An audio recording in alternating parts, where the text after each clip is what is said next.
Good morning, sir.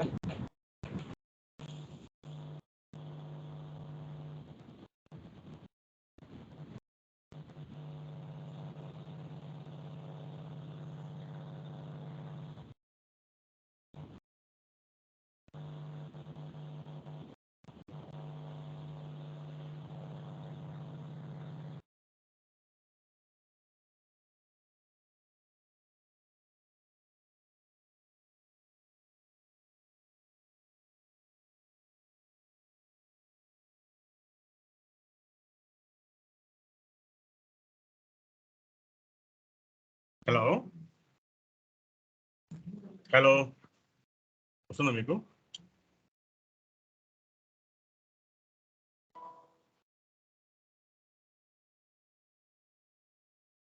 Sure ఈమె కూడా ఉన్న స్పీకరే.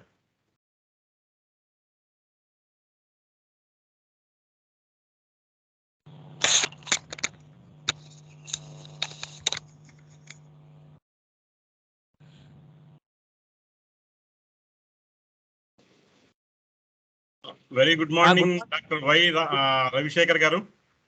Good morning, sir. Srinivas Reddy garu. Good morning, sir. Sir, very nice to see you in this webinar. Okay, sir. Thank you, sir. Thank you. Thank you for giving me the opportunity. So thank you, sir. Thank you so much. So Okay, sir. this is today all over India, all state councils, director generals or member secretaries or their representatives are going to participate in this program, sir. Okay, sir. Okay, And sir. DST officials also.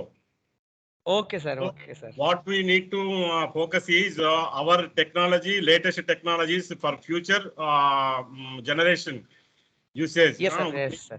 Focus, sir. Yes, yes, sir. So Yes, sir. Yes. Nageshwar గారు మిమ్మల్ని అందరినీ identify చేయడం we are very very much thankful. Okay, sir. And as well as you also. Yes, sir. Yes, sir. అది ఒక sequence లో మనం మీ presentation ఇద్దాం సార్. మీరు ప్రెజెంటేషన్ మీరు సెల్ఫ్ గా అప్లోడ్ చేసుకుంటారు కదా షేరింగ్? Sharing చేస్తాను, sir. No problem, sir. Okay sir. Okay right. Okay, sir. Thank you. మనం 11 o'clock నుంచి స్టార్ట్ చేస్తున్నాం. Yes, sir. Yes, sir. Lakshmi నాది కనిపించట్లేదు అది.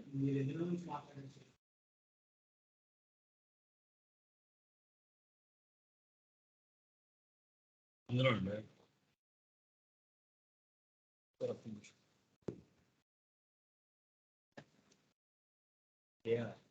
అది నాది.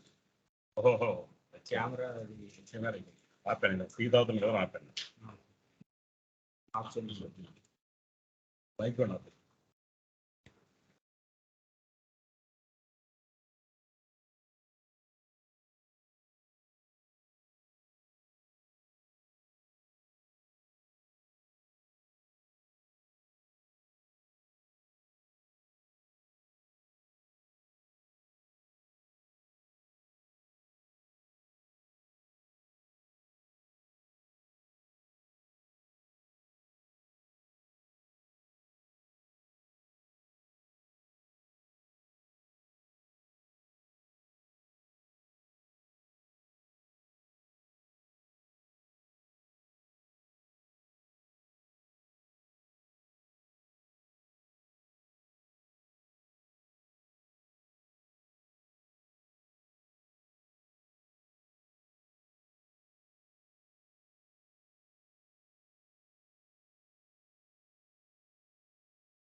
Hello.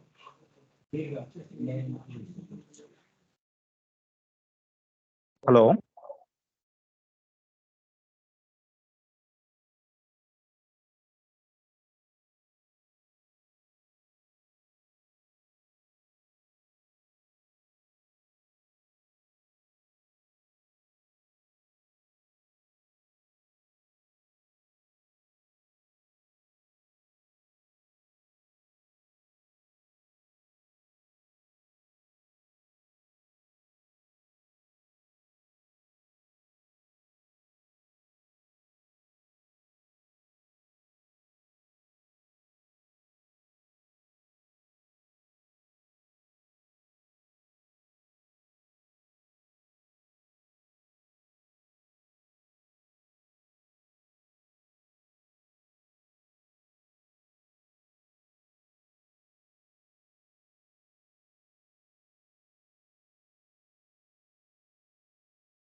Good morning to all the today's speakers, sir, madams. Madam Dr. Usharani Garu. Am I audible, madam? Audible, sir. Good morning, sir. This is Dr. Yeah. Usharani. Yes, madam. Yes, yes. Thank you. Thank you. I joined from the cell, sir. I want Yes. to join from the system. That's why I'm trying, sir. Yeah, I have seen, madam, but only I want to acknowledge your presence and I want to have your audio. Thank you, madam. Thank you. Sir, Okay, I want to concentrate disruptive innovation, sir. Basically, blockchain technology and 3D printing. Career paths in 3D printing as well as the blockchain technology, sir. Definitely, madam. Right. Go ahead, please. Sir, Okay, Ramakrishna sir. garu, namaskaram, sir. Sir, Ramakrishna garu, CEO Electronics.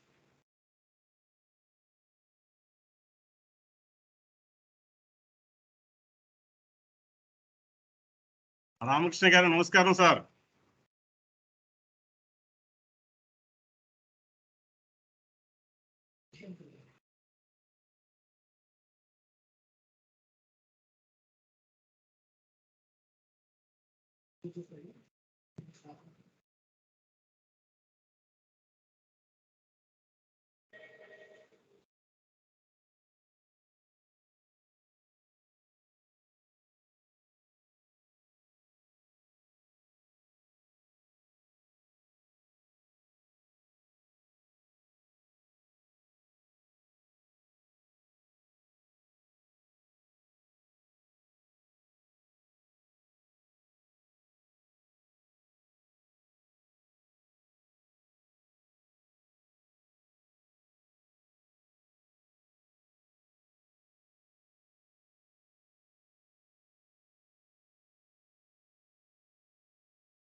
Principal గారు నమస్కారం sir.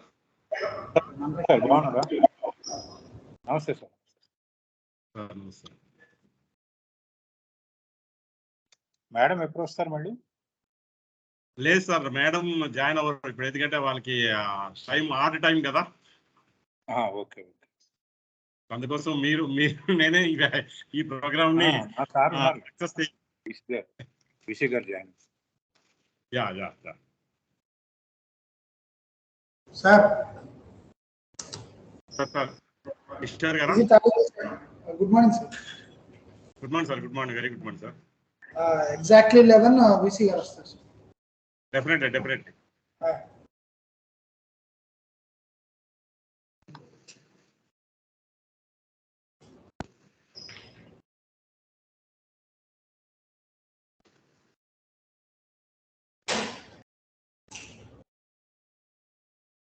First presentation Ramakrishna గారు, ఒక్కసారి వారిని alert చేయండి sir. Voice వస్తుంది కదా?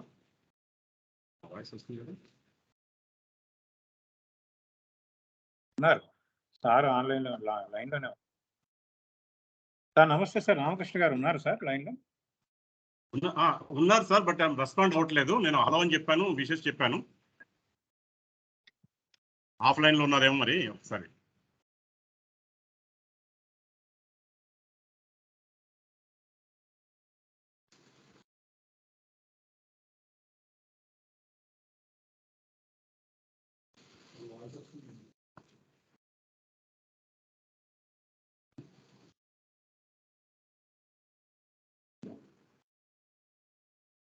Yeah sir, Ramakrishna గారు నమస్తే సార్.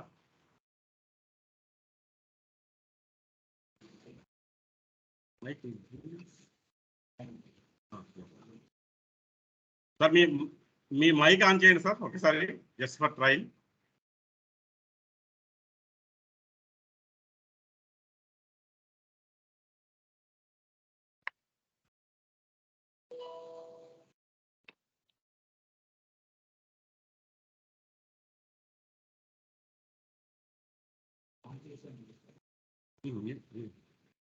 పార్టిసిపెంట్ అన్నారు.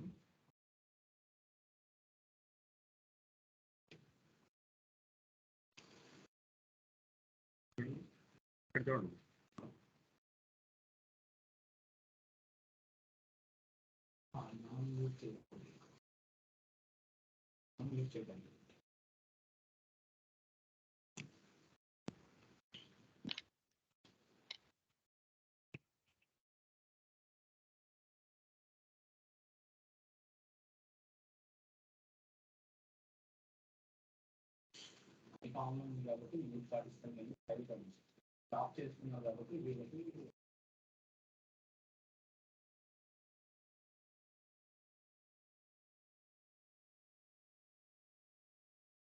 సార్ వీసీగా వచ్చినట్టుంది, మనం సెలవు start sir.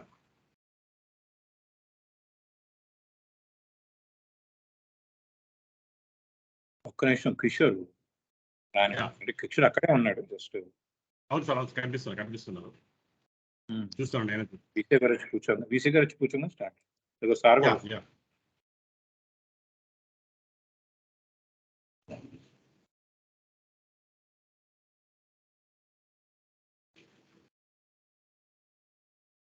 Good morning sir.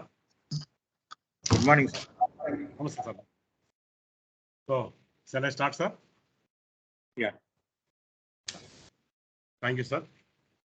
Good morning to all the participants and today's speakers also. On behalf of Upcast, I am happy to invite officials of the DST, Dr. Devapriya Datta, Head and Advisor, Seed Division, Department of Science and Technology, Government of India, New Delhi.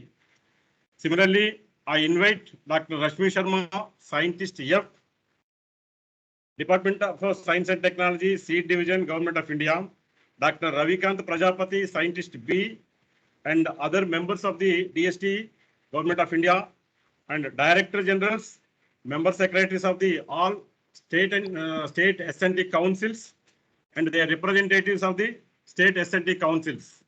I am also inviting today's prominent persons, Professor Rajshekar Garu, Vice Chancellor of the Acharya Nagarjuna University, Professor Vice E. Chancellor. Srinivas Reddy Garu, Principal, Dr. YSR Engineering College, Nagarjuna University, Dr.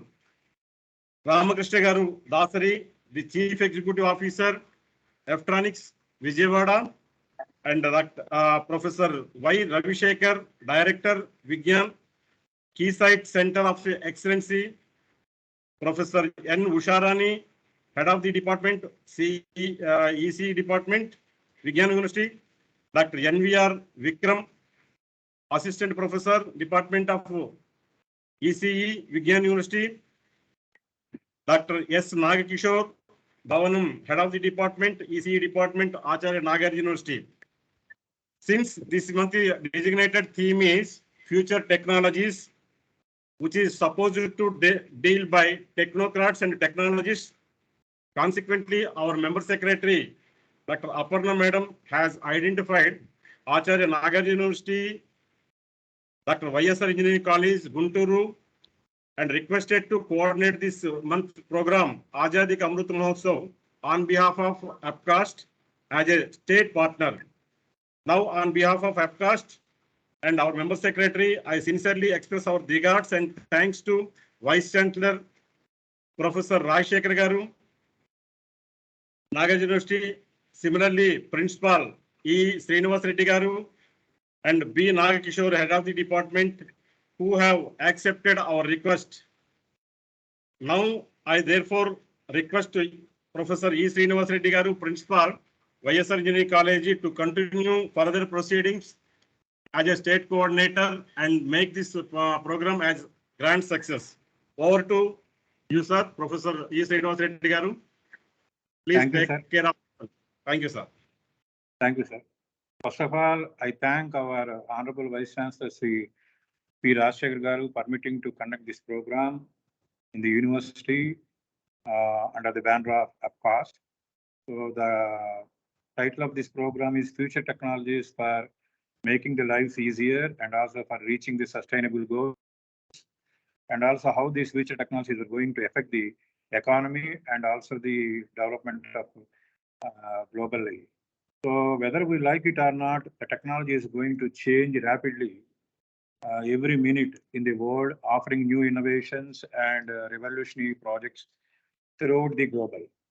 Some of the very sharp minds are out there creating next piece of the future technology that will completely change how we live our lives. It can feel like scientific progress in study, but we have lived through a period of immense technology improvement in the last half century. There are innovations happening right now that are ripped straight from the pages of scientific fiction, whether that is robots that can read the minds, artificial intelligence that can create images on their own, and 3D printed bones in the health and medical field, clothes that can hear our heart rate, artificial intelligence, parts like eyes also for human beings, energy storage bricks for building the buildings, sweat-powered smartwatches, floating farms. These are all the future technologies which are going to innovate in the near future.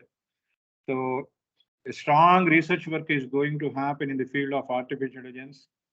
And in future, we are going to develop the machines which can read our human minds also. So keeping everything into the point of view and to bring the awareness in the future technologies, how they are going to change the world, we are conducting this webinar. So now I welcome our Honorable Vice Chancellor, Sri Rajshekar Garu, to give his message on this occasion. So thank you, thank you, Professor Srinivas Reddy Garu, President of this program.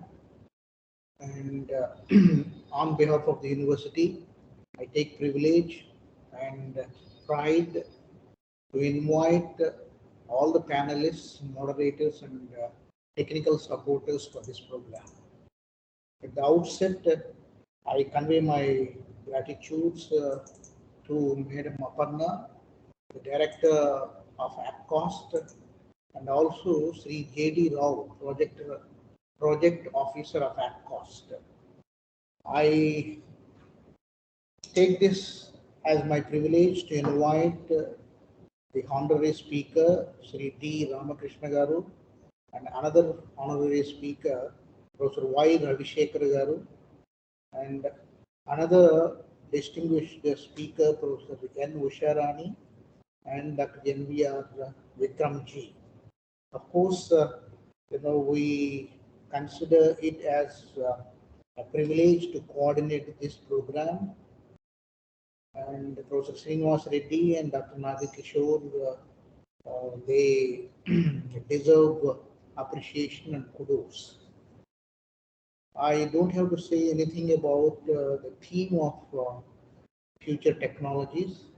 I do believe that the survival and continuity of humanity in future depends on technology or technical innovations and every aspect related to science and technology. Every facet of reality is technologized, and every experience of humanity is understood from the telescopic view of technology.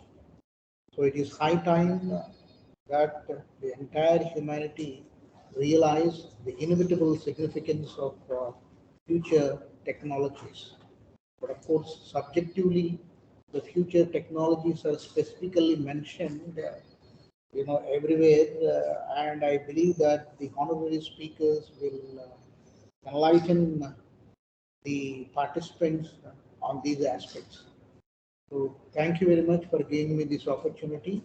And once again, I welcome all the distinguished speakers, moderators, panelists, and technical supporters for this program. So I convey my gratitude once again to AppCost, the chairman of the director of AppCost, Professor Aparna, and the project officer, Sri J.D. Rao. Thank you very much. And I thank Professor E. Srinivas Reddy and Dr. Nagi Kishore for taking initiation and responsibility in conducting this program. Thank you very much. Thank you, sir. Now I welcome Ramakrishna Garu, CEO of Electronics, to deliver his lecture on the future technologies on economy and the development of our country. Sir, it is audible, sir?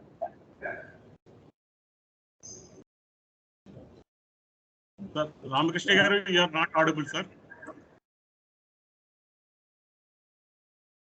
No, sir, please check up your audio.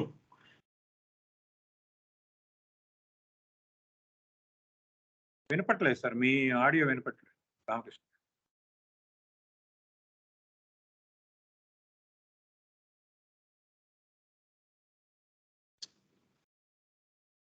చూస్తున్నారు? No voice, sir, no voice. రావట్లేదు. కూర్చో వెళ్దాం. లేదా చెప్పు sir, ఎన్నింటి దాకా ఉంటారు కనుక అక్కడి నుంచి ఫోన్ చేయండి.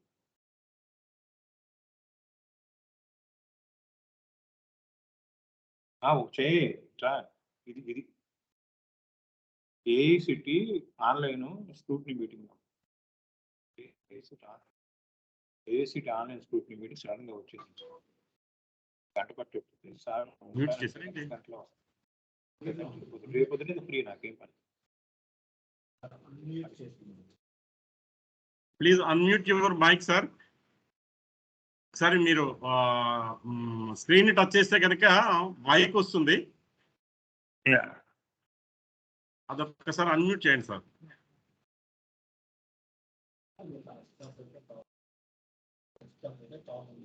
డెస్క్టాప్ ఏదైతే టాప్ లో ఉంటుంది సార్, మైక్ తర్వాత కెమెరా ఇవన్నీ ఒకే దీనిలో ఉంటాయి.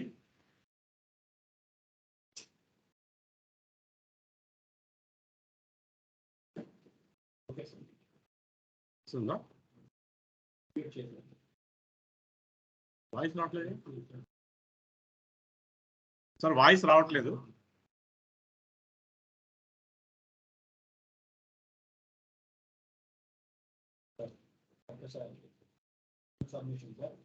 సార్ మీ వాయిస్ రావట్లేదు సార్. మైక్ ఉండదు సార్, దానికి ల్యాప్టాప్ నుంచి అయితే దానికి మైక్ ఉంటుంది సార్. సార్ మీరు వాయిస్ ఫోన్ నుంచి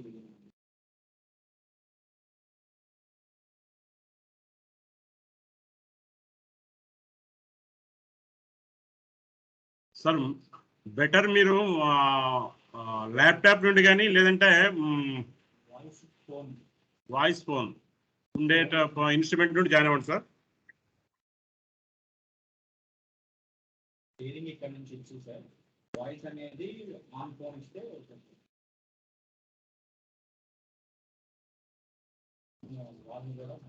నేను ఇస్తాను, మైక్ ఇస్తాను.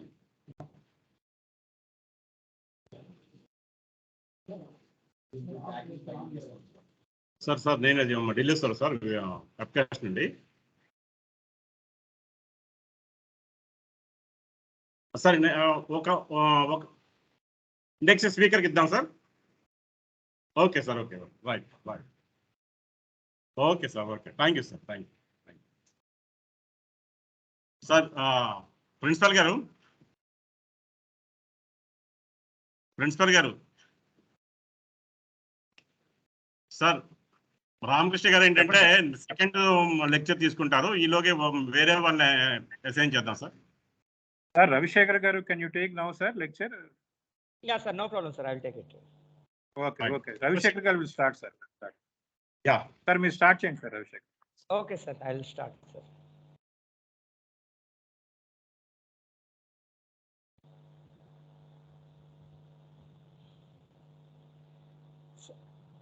Sir, is it audible and able to watch my PPT?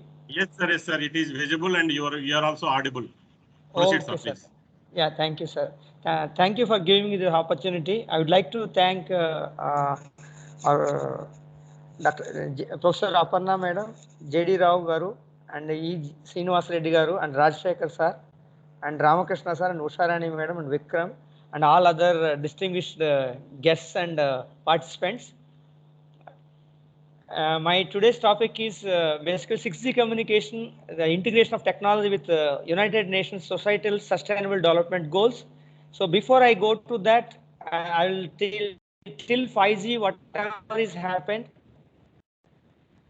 and what is the need for 6G and vision for 6G, and what are the how we are integrating with the United Nations Sustainable Development Goals, and education, and 2 to 3 use cases, one in the healthcare domain, and the education through metaverse, and then the life in 2030 is just a small videos, 3 videos are there. So I'll go through like that so that it will give a better view of how our life is going to change. Okay, till now if you see the unique selling points of each and every G, suppose we have seen 2G, 3G revolution, 4G, and now we are talking about 5G revolution. By 2022 maybe deployed in India also. So if you see the 2G, the unique selling point was at that time was during 90s, it is a voice and messaging. Then we talk about 3G communication where we added a data, mobile data, and then the GPS has the one which we added in by 2000 and 2010. And after 2010, we added the 4G technology, which is deployed in India also 2012 time frame, where video for everything and 3D graphics, all those things are added. So the mobile video calls and all other things were added into 4G, and VoIP and VoLTE is another edition. So voice over LTE. So this is the 4th generation which we are undergoing now. Going forward, the 5G is the technology which is already getting matured, and by 22 it's going to be deployed, where we talk about tactile internet, where everything is connected to the internet, and most of the broadband is increases to 1 gigabit per second. So these are some of the things. What are the 5G requirements? If you see 5G requirements, you can categorize broadly into 3 categories. One is extreme broadband, which we talk about 10 gigabits per second peak rate, 100 Mbps everywhere, wherever you go. 100 Mbps is the minimum guaranteed data rate is what we are expecting, which is useful for your autonomous car driving, and then video monitoring of the facilities. And then the other requirement is, because the IoT is going to be predominant in future, so the massive machine type communication, where the battery life is more important, ultra low cost, and as of now maybe hundreds of devices. We're talking about thousands and lakhs of devices can be connected, where the industrial autonomous industries. Okay, and then we talk about another thing is ultra reliable low latency communication, where the latency should be less than 1 millisecond as of now, which is very much required for all industrial automation, then autonomous car driving, some of the, and robotic surgeries. These are the places where the 1 millisecond latency is a crucial and ultra reliable, high reliability. That means the data rates should be extremely high, latency should be low, and also the reliability also should be in an order of 10 power minus 6 bit error rate is what we are expecting. The three requirements together will be dealt with 5G, whereas till 4G we talk about only the broadband part, and we never bothered about the machine type communication and ultra reliable communication. So these are the two dimensions added to the 5G communication. So now if you see the some of the use cases, see here, this is the mobilizing the media and entertainment, rich user generated content, where we are talking about 4K and 8K videos, very much high speed data is required. And another thing is congested environments, like suppose if you go to the stadiums and when IPL matches are going on, a lot of people want to use the mobile phones. As of now, the limitation is maybe at a given point of time, maybe 100 to 300 users can be catered in a single congested environment. So we are expecting that should be increased by 10 to 100 times. Then high speed mobility, wherever if you talk about the normal train speed of 100 kilometers is what we achieved until 4G. Now we talk about high speed trains of bullet trains around 350 kilometers per second.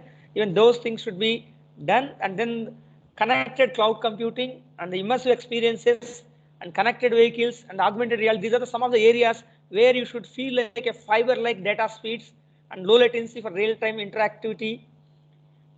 These are some of the things, and massive capacity for unlimited data is the one of these experiences we were expecting in 5G. And then we talk about the massive IoT, where if you see some of these sensors everywhere we are keeping nowadays, and they need a network which is the 5G. Some of the experiments, biometric shirts, then Ring video doorbells, and then the drones deployed for deliveries and for agricultural applications, smart slippers for the elderly people. These are some of the applications where the IoT network is important, and they need a network. So that is where the 5G and 6G is going to help them. And if you see now, what is the next question is, okay, 5G started. Didn't 5G just start? Just now we started 5G. But now why we are talking about 6G? Every generation, 10 years in advance, that the research will start. Now in 2010s, the 5G research started. Now in 2020s, we are talking about 6G. So that the next 10 years, the development of the 6G is going to happen. By 2030, we are ready for the deployment kind of thing. So that is the reason why. What is the challenge now is, as of now, the frequency spectrum is a major challenge for the 5G, because now we are talking about millimeter wave. So where we are talking about 26 gigahertz, 24 to 26 gigahertz is the frequency, then 60 gigahertz. Now the frequency spectrum they are providing is only 200 to 300 megahertz. Now we want gigahertz of frequency, so that the terabits per second can be achieved. So now we are talking about more than 100 gigahertz spectrum frequency range is required, and that will cause lot of changes, revolutionize even the entire VLSI domain, where as of now the silicon may not be suitable for above 100 gigahertz frequency spectrum. So obviously the gallium nitride, gallium arsenide kind of, or silicon germanium kind of VLSI will be going to be dominant in 2030s. So what is the vision of 6G?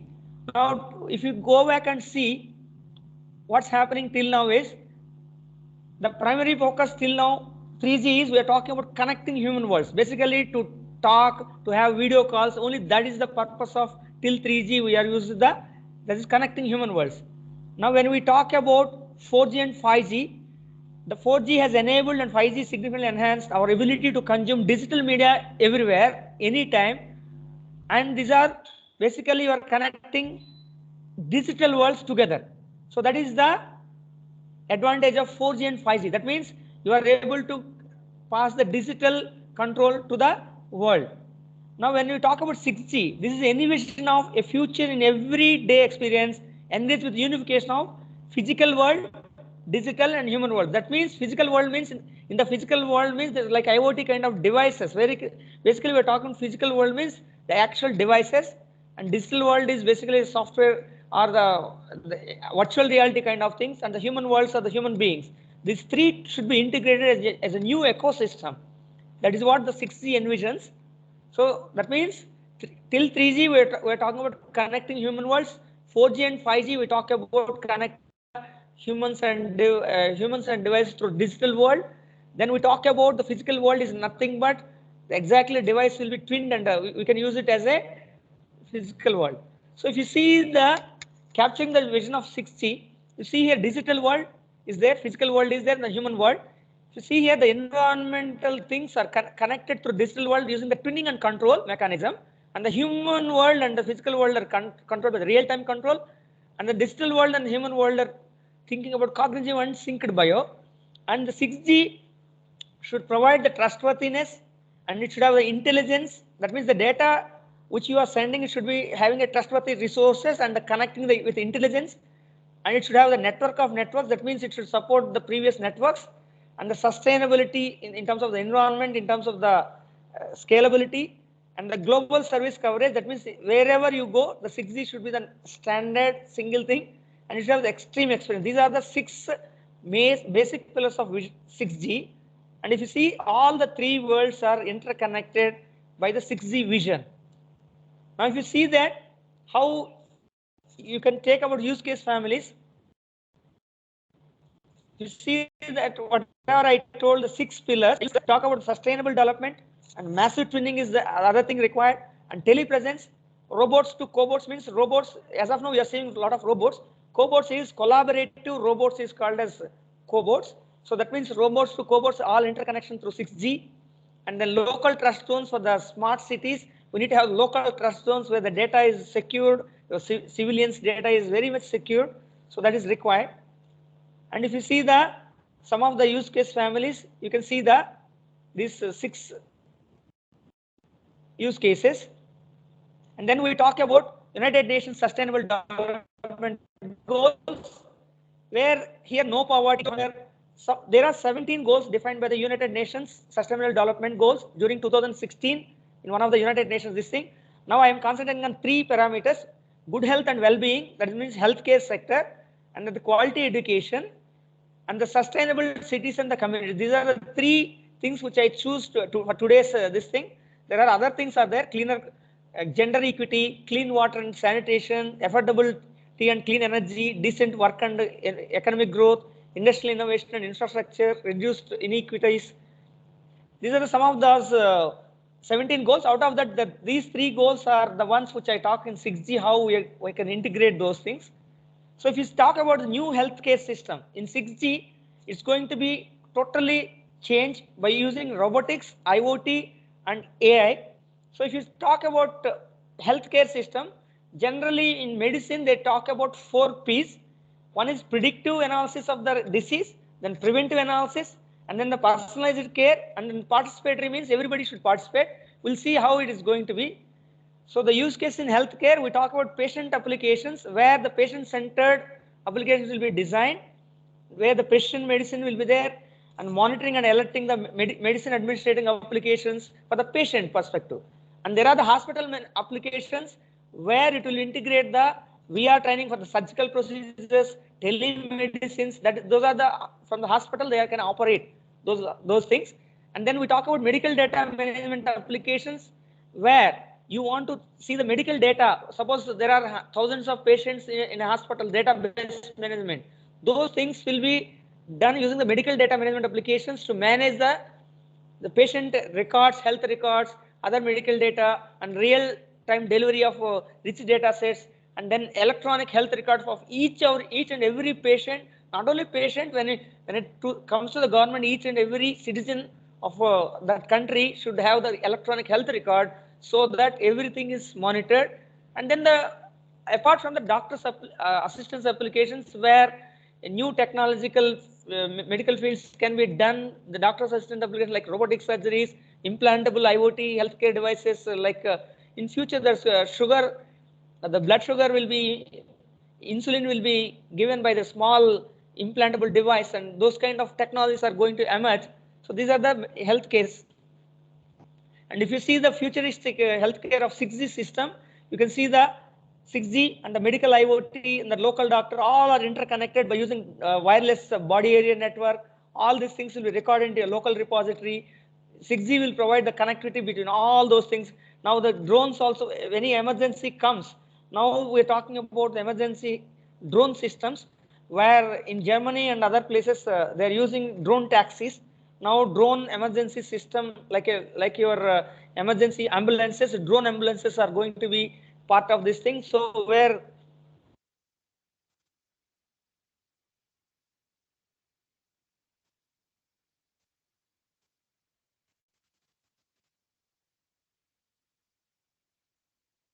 sorry,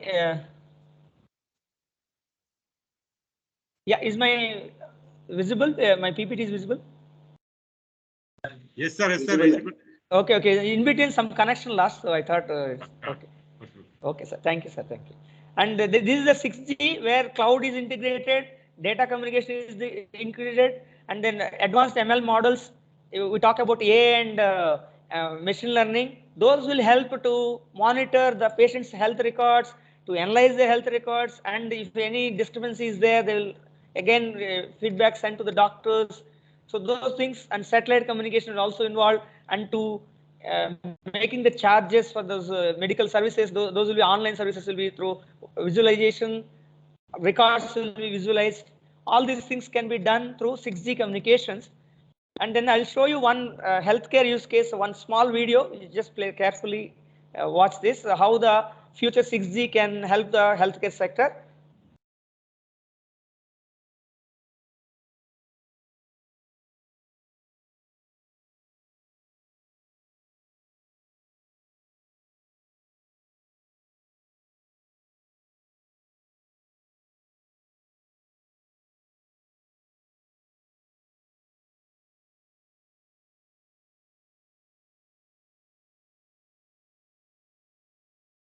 voice రావట్లేదండి. Voice is not coming? Voice is not coming. Okay, I'll just check it, sir.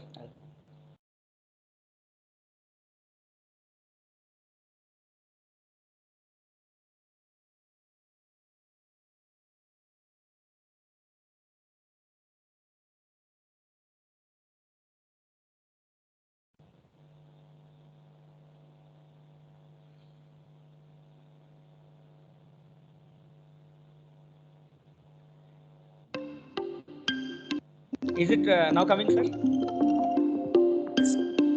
వస్తుందా? Yes, sir.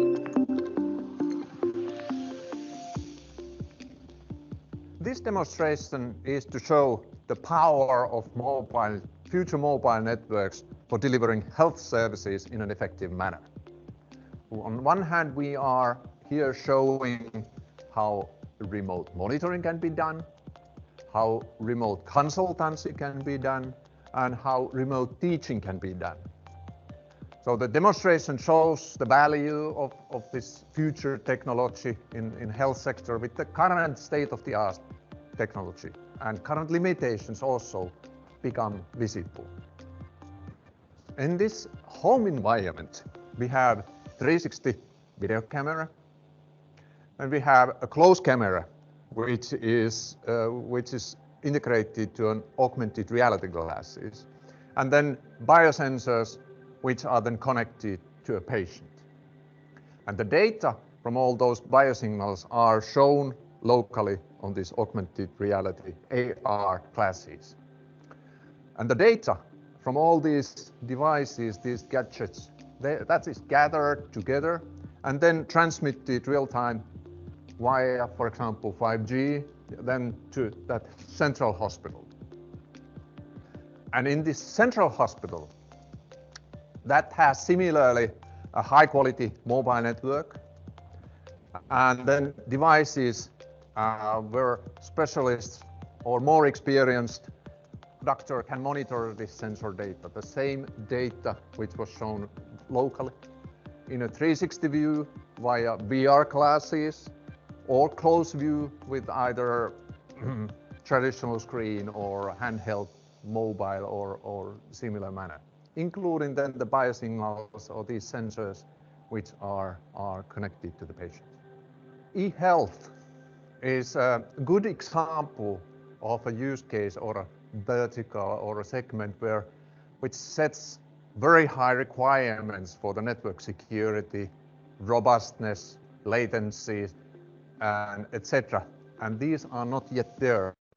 Since we are stitching 360 video real time and delivering that causes unavoidable delay. And if you have a voice connection there in parallel, then they are not perfectly synchronized yet. We have multiple streams. They are not yet aligned with the current networks. And we have only a limited number or limited amount of data that we can transmit upstream from the devices then towards the network. So these are known limitations in the current existing mobile networks. And we want to achieve more. We want to look beyond that. Yeah, this is from University of Honolulu regarding healthcare thing. And there's another thing we talk about education sector, which is going to be revolutionized. That is called as metaverse. It's a virtual world you can plug yourself into and you will become immersed into that. And this is metaverse would be a place where people could interact, work, and create a combination of virtual reality, augmented reality, and mixed reality. And in the future, the internet will evolve into the metaverse. That is immersive internet. That means you feel that as if you are in the, suppose if you are like in immersive means, suppose you are in the stadium, but you are not in the stadium, but you will feel that you are in the stadium. Or suppose if you are opening some education video, you feel that you are in that video and you be the part of a classroom kind of environment. So I'll just show you that immersive internet.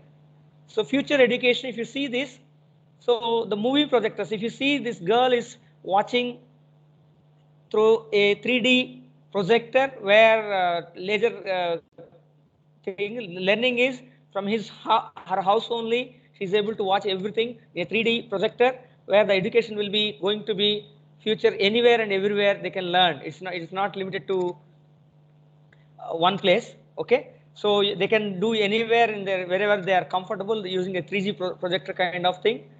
And then if you see that how it is happened is, so it is, if you see 3D sensing, cameras will be there to replicate the 3D scene. And if you see here, and the retina display where up to 1 gigabits of second kind of real parallax holography is required to project. If you see the foreground projector, a virtual, this is a real person and a virtual person, and then its background where if you see the PPTs are the background projector where it will project the PPT, and the virtual person will be like a teacher will be explaining those things through holographic 3-dimensional thing. So this is one of the example of how the future education through metaverse is going to happen in 6G communication. So if you see here, these are some of the examples. Suppose if you see the immersive glasses that the student is wear now, suppose he want to study about the planetary configuration, he can really feel that the planetary contribution, and even the chemistry, if you see that, he can see the structure of the molecules. And then if he's a mechanical engineer, suppose he want to see all the gearboxes and other things, he can really feel that through virtual reality. In the medical field also, they think about remote surgeries where you can watch those immersively, and they can do the robotic surgeries themselves with the help of virtual reality or mixed reality, you can call it as. And I'll just show you one video of about how it is going to happen. From Fujitsu. From movie projectors to TVs, laptops, and gaming apps, teachers have always experimented with new technology to augment classroom lessons and increase student engagement. Today, two of these new technologies are especially exciting for educators: virtual reality and augmented reality. So what are they, and how do they differ? Virtual reality, or VR, is immersive. With the help of some specialized equipment, you're interacting with a computer-generated environment. Augmented reality, or AR, is non-immersive, meaning you're superimposing sounds, images, and text on what you see. What do these technologies have to do with actual learning? In our thought leadership brief, we talk about how VR and AR stimulate student interest, deepen understanding, and engage both the left, critical, and right, creative sides of the brain for maximum innovation. With VR and AR, students get to experience the benefits of holistic thinking as they craft their digital stories. Fujitsu tablets and 2-in-1s enable VR and AR so students can create and collaborate in 3D away from their desk throughout the school day. Students can begin using AR and VR as early as elementary school. In fact, many student gamers take to it instantly. Just imagine what children could do with creative tools like these. With over 40 generations of mobile PC product innovation, Fujitsu has developed a reputation for providing reliable mobile solutions to educators worldwide. Fujitsu mobile devices bring virtual and augmented reality into clear view with high-performance Intel processors, large crystal sky displays, and pen and touch technology. And Fujitsu devices run all day on one battery charge, so you never miss a thing. Helmets on, tablets in gear. Let's begin your VR and AR journey today. Learn more at education.fai.fujitsu.com. Fujitsu products feature Intel Core i7 vPro processors.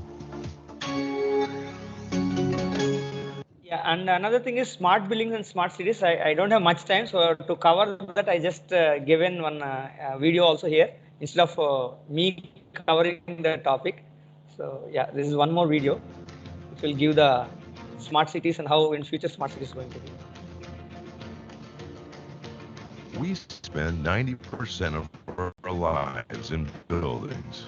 Should they be perfect places to live, learn, heal, grow, or innovate? Buildings can be smart, like driverless cars, planes that fly themselves, or our smartphones that control home lighting, heating, and security systems. But will a building continually run analytics to detect equipment failures before they happen, or anticipate security needs based on trends and predictive movements of its occupants? Or create smart spaces where shades adjust when the sun is shining directly in the windows? Today, buildings produce thousands upon thousands of data points each day, which literally creates a pool full of data. But in fact, the most important and useful data would fill only a cup. Just have to know which cup is most important. Tomorrow's buildings will be autonomous. They will always be learning, always be awake 24/7. Days, nights, holidays, and weekends. They will continuously adjust based on the current environment and requirements. And autonomous buildings will let your occupants focus on what they are passionate about. Just watch what your building might uncover using deep machine learning and artificial intelligence. Interesting. The power this fan is using seems a little high. We may be using electricity we don't need. Confirmed. The power consumption has been increasing steadily recently. Checking the environment. The supply temperature and static pressure are within acceptable range of set point. Fan output is at 76%. All appears to be normal, but the fan output is definitely higher than usual. Checking service records. 10 months ago, the fan belt was tightened. Here is the part number and life expectancy.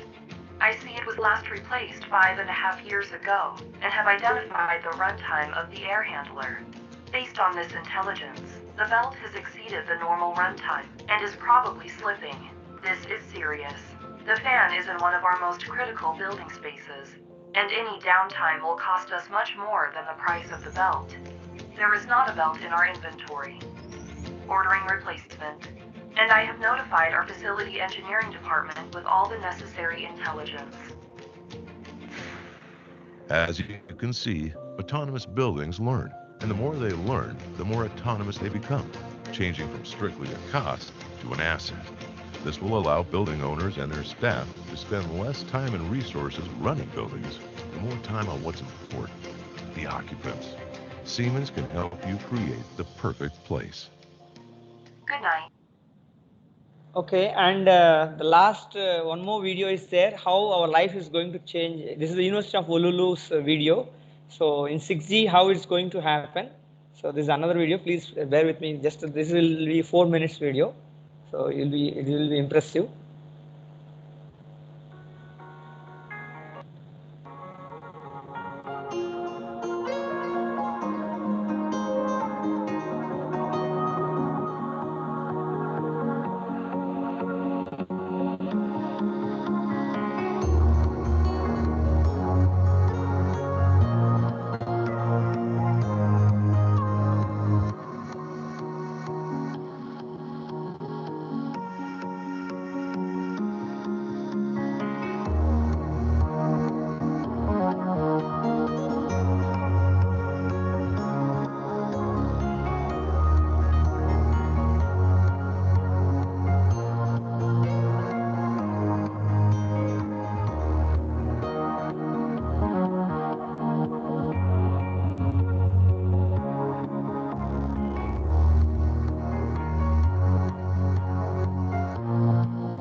Okay, these are some of the use cases. If you see watch that video, you can find out connecting all the three worlds: physical world to the human world to the digital world. All these things is possible through 6G. So a lot of work is to be done in the 6G. So I will acknowledge Qualcomm, Interdigital, 5G Lab, TU Dresden, Siemens, Nokia. These are their work. I'm just giving a presentation where we can understand what are the use cases of 6G, and we may not be still fully knowing what's 6G. So that's where I just want to give a brief overview of this thing. So if you find interesting, you can contact me anytime. We can work together on 6G also. So thank you for giving me this opportunity, golden opportunity. And these are my contact details if anybody want to contact me. Thank you for the patient listening. Thank you very much.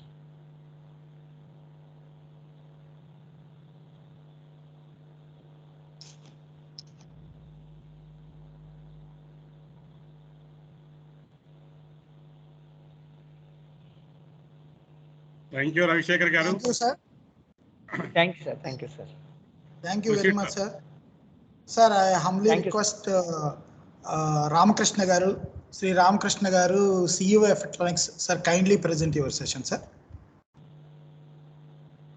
Thank you for inviting me to share some of my thoughts in this Amrit Mahotsav. Now, as Mr. Ravi Shankar already given a lot of future technologies and especially 6G and all that. Now let us look what is going to happen and how the things is happening.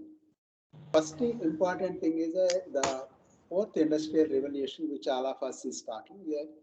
That is what two major important parameters is one is a digitization, and everything is getting connected.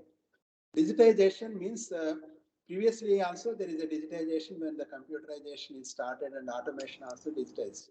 But what is major change in the digitization is systems are able to connect and they are able to interchange the information from one system to the other system. That means what it is happens is the language or the data or the type of data which we are exchanging, both should be able to understand each other. Yes, that is what is the biggest challenge. Now, because every system will be defined and it will have a different types of protocols, different type of data visualization or the data understanding. But the most important point is that all these systems, when they have to connect each other, they should come with a common language and common understanding. But as humanly, we will be talking about different languages. But in computer languages also, the data types and the data definitions and all that should be same. That is one of the major important thing in the Industry 4 technologies or in the digitization. The other thing is how you interconnect the data in a more seamlessly. Say that the data will be exchanged among various systems in a real time. That is where the Industry 4 talks about it. So this internet will be able to provide that type of solutions. Now, coming to the entire operations, what is that happening or going to happen? One is the backbone for all these technologies is a IoT. That is, what is meaning of IoT is that we have 4 elements in the IoT. One is a sensor, that is a sense, communicate, analyze, and act. So, how you connect the physical world to the digital world? That is where the sensors will translate the physical parameters into the digital parameters, and then it will be able to communicate to the other devices. That is what is a sense. The second is the communication. As Mr. Ravi Shankar is talking about 6G or 4G or 3G or 5G. That is a only wide communication. But in general, we have 2 types of communication. 3 years or 4 years? You are not Hello? years or 4 years? You are talking. Could somebody unmute yourself? Hello? కాదు ఎన్నేళ్ళు పెట్టింది అన్నది కాదు. Could you sorry sir. Yeah, coming to the thing, how you are able to communicate. One is wired or wireless communication. The 6G and all this 5G, all this is a wireless communication. It's not only wireless communication. Main important communication is with the help of fiber. You'll be able to transfer the data at a very, very high speed. That is where the fiber communication may be wide or in the sense point-to-point communication with the media. So this is actually the backbone for entire communication systems. Over that, the wireless is a second aspect of it. So we need not much only worry about how the 5G and 6G works, but still the bandwidth available for the communication. That is what is the most important, whether it is a fiber or whether it is a wide or wireless. Now the other dimension is how this entire data will be utilized. That means end of the day, there is no point in only generating a huge amount of data, terabytes and gigabytes and even petabytes of the data. All this data has to be understood and trying to make certain useful decisions from the data. For that, already there is a 4 types of analytics. One is a descriptive analytics. Descriptive means we'll be able to understand all this data by graphs and all that by statistical way, what is happening around. So when you are able to understand that, able to see that, visualize this data, you'll be able to understand why it is happening, how it is happening, where it is happening, what happened. All these questions will be answered by seeing the data in a graphical form. That is the first base of the system. The second is diagnostics. What is cause and effect? The entire science talks about cause and effect. What is the cause? What is the effect? So how the systems are built around.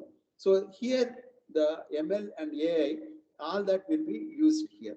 Then if you are able to use this technology here, the next dimension is of analytics is a predictive.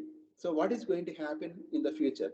How you can understand the future dimensions? That is all predictive type of analytics. Then next is a directly prescriptive. That is all the decision-taking mechanisms that are autonomous systems. This is the way the analytics is going to work. This is the area, again, there will be a lot of research is going on and a lot of improvements is coming with the help of maybe one is a FPGAs where the programs are getting glued and trying to do the things in a nanoseconds times, or otherwise you have GPUs where thousands of CPUs in a single chip where you'll be able to crunch the huge number of data. These are the 2 areas where this analytics is getting exploited and able to look into that.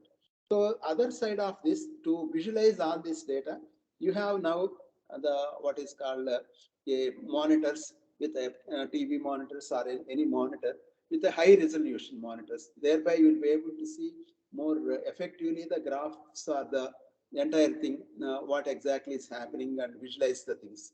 So for that, now as it is 4K monitors and 8K monitors are available, and simultaneously various types of monitoring devices where you will be able to visualize huge amount of data with a visual effect activity. This is where the analytics is the one area where it is. So all this, is it happening? Is it going to be friction and all that? So recently, ARM CEO published in his this thing last year. They are able to say sell around 27 billions of the chips, ARM chips, by his their partner system. So that means almost 4 times of the human number is shipped in the 1 year. That's where there is a lot of shortage of semiconductor technology. That means what it is happens is everywhere, whenever you are seeing whether it is home, whether it's office, whether it is in a car, every equipment will be filled with a multiple CPUs. All these CPUs is used to control and simultaneously monitor the system and take proper decisions. So that is where today we need to have a better what is called understanding about all these CPUs and how to build the algorithms to solve these problems. That is where today there is a lot of need for the people who can build the algorithms. Algorithm building is the key for the future technologies, because golden days, whatever the softwares which we are all building, the software is only just few of the financial accounting or banking applications and all, where majority of them are simple arithmetic. But whereas now today, the new technologies with especially the Internet of Things and the system of systems, all that is going to be more with a lot of mathematical in-depth algorithms. These all algorithms building is the key for the success in the coming years. Apart that, there is a mobile technologies all of us are using. That is a all mobile technologies, nothing but you have a powerful computer in our hand. This computer will be able to send the data, receive the data, and even will be able to alert us and do lot things to us. Not only that, we have a wireless technologies like a Bluetooth or otherwise through Wi-Fi. These mobile devices are able to bridge to the central servers.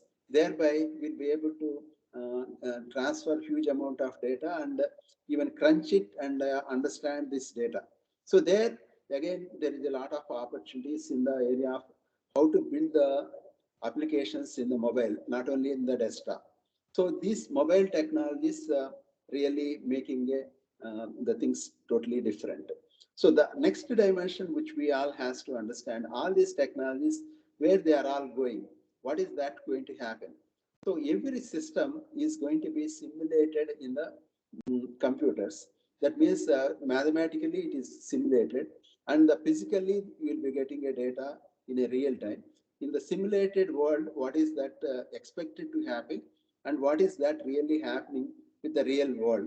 Both are getting compared, and thereby any anomalies and any change in behaviors will be identified, and then immediately alerts will be done so that we'll be able to improve the things. End of the day, all this is meant for optimization of the systems and the improving the predictive life of the systems.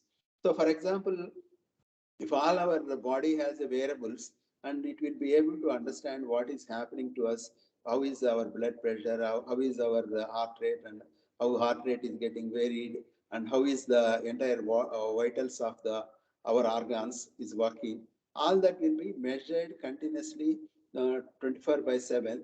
If what type of food we are taking, what type of things happening with us, say what type of activity I am doing, based on that, how these vital organs are acting. If you are able to simulate and trying to verify that, then any change in our vitals or any of the problems, automatically the doctors will be alerted, and preventive actions can be taken.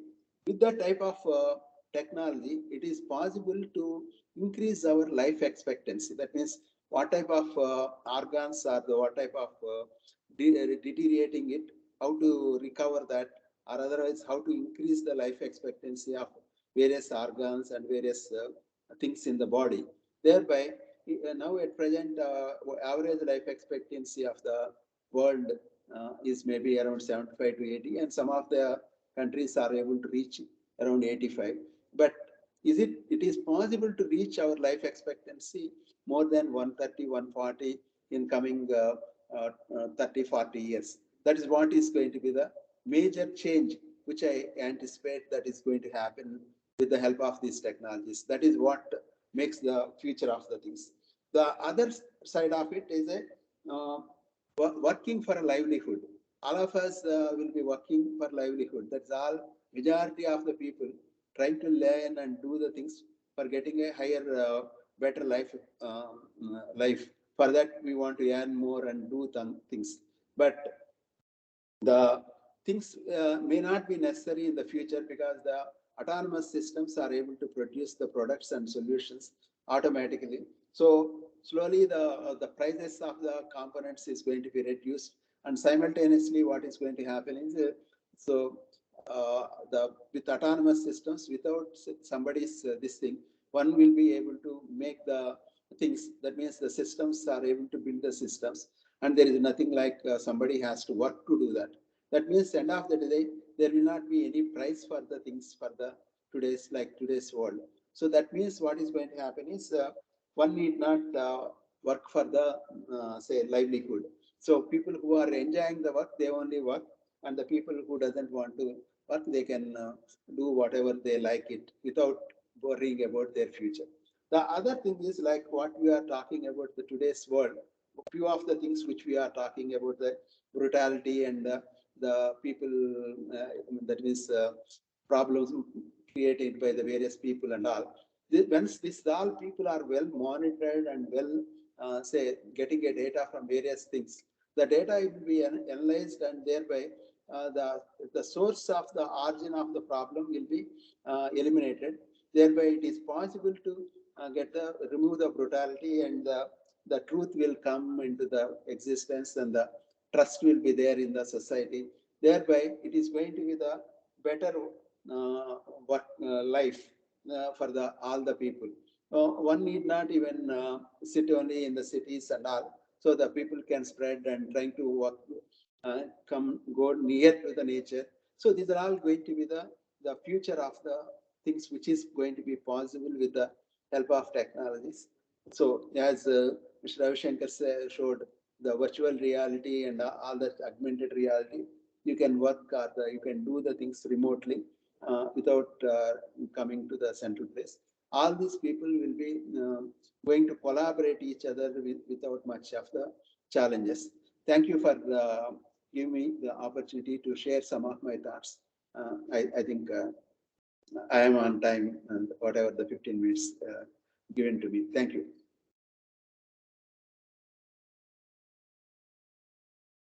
Hello. Sir, thank you very much, sir.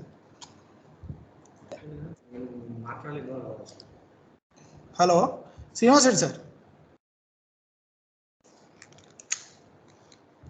Hello. Hello. Usharani madam. Sir. Ma'am, we heartily welcome to you for your presentation, madam. Okay, sir.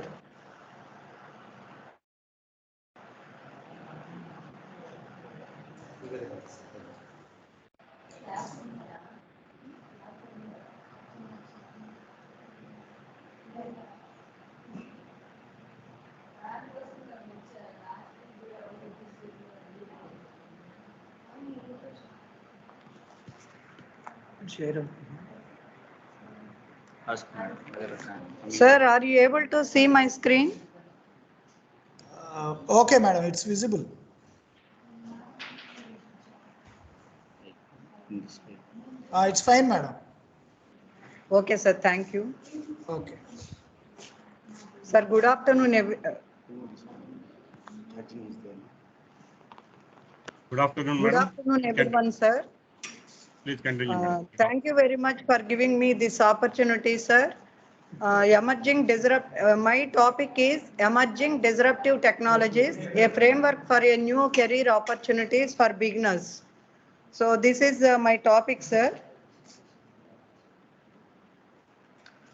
Outline of this presentation is like this, sir.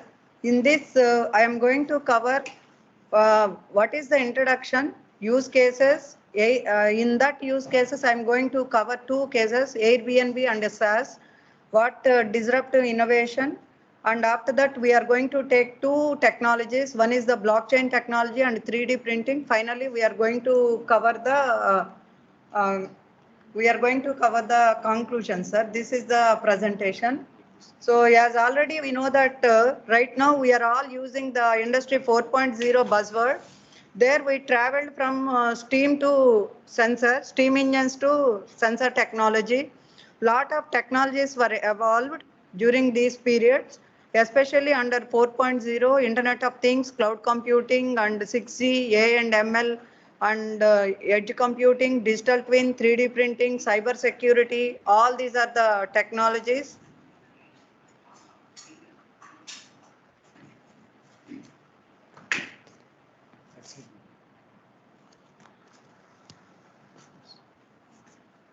Next. World of right now, we are living in a world where we are having endless choices and opportunities. Day by day, lot of new products and services are launched, and with the very, very less time. In this age of new innovation, new solutions can be built. on the top of existing technologies faster than the even ever before. For this, key is the disruptive innovation.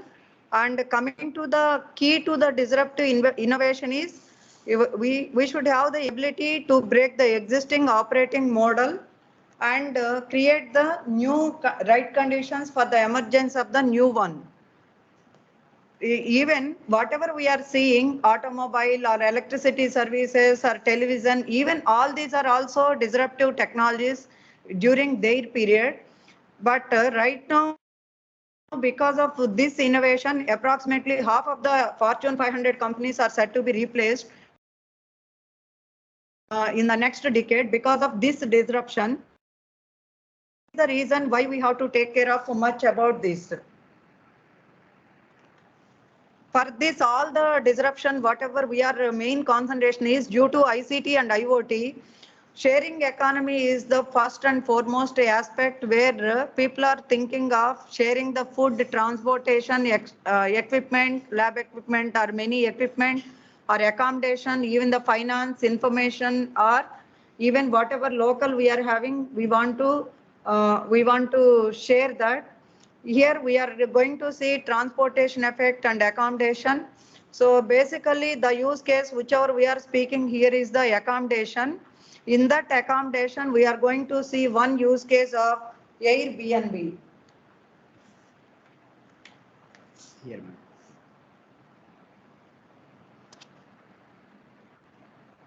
So Airbnb is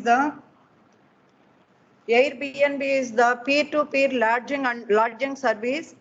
This is a company mainly found in San Francisco in 2008 year.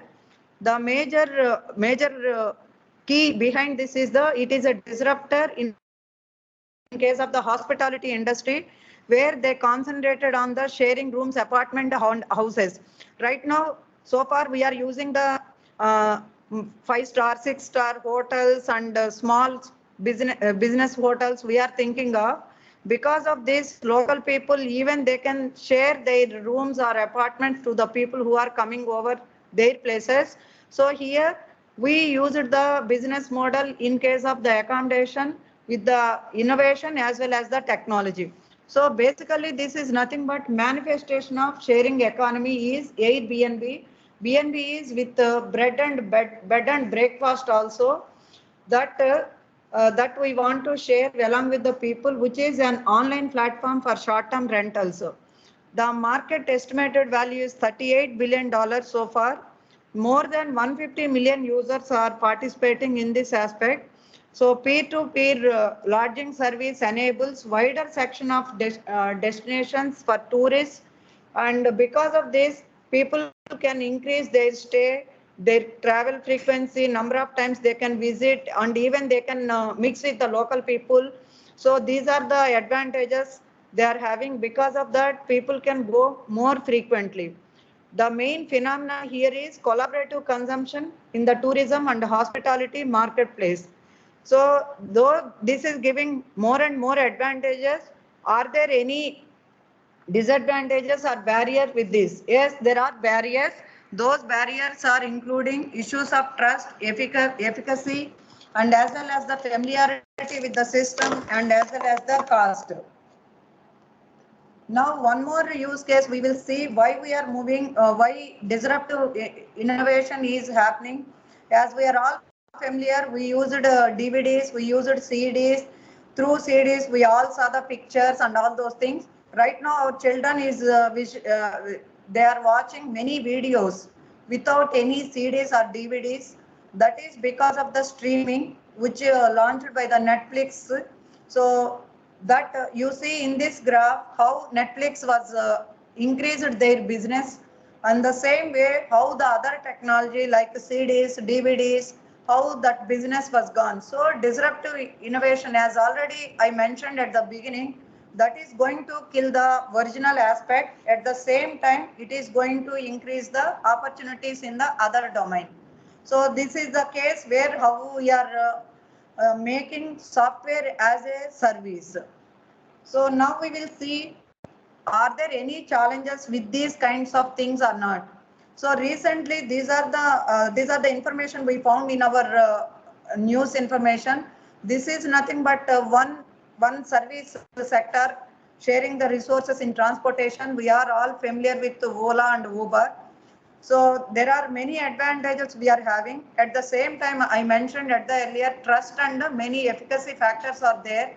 This is the information published in May 21st, 2022 in the Hindustan Times.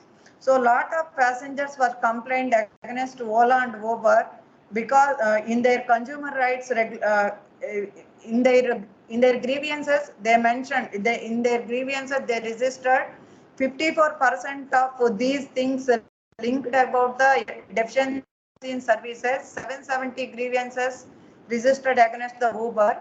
Of these 774, 64% was deficiency in services linked to the complaints.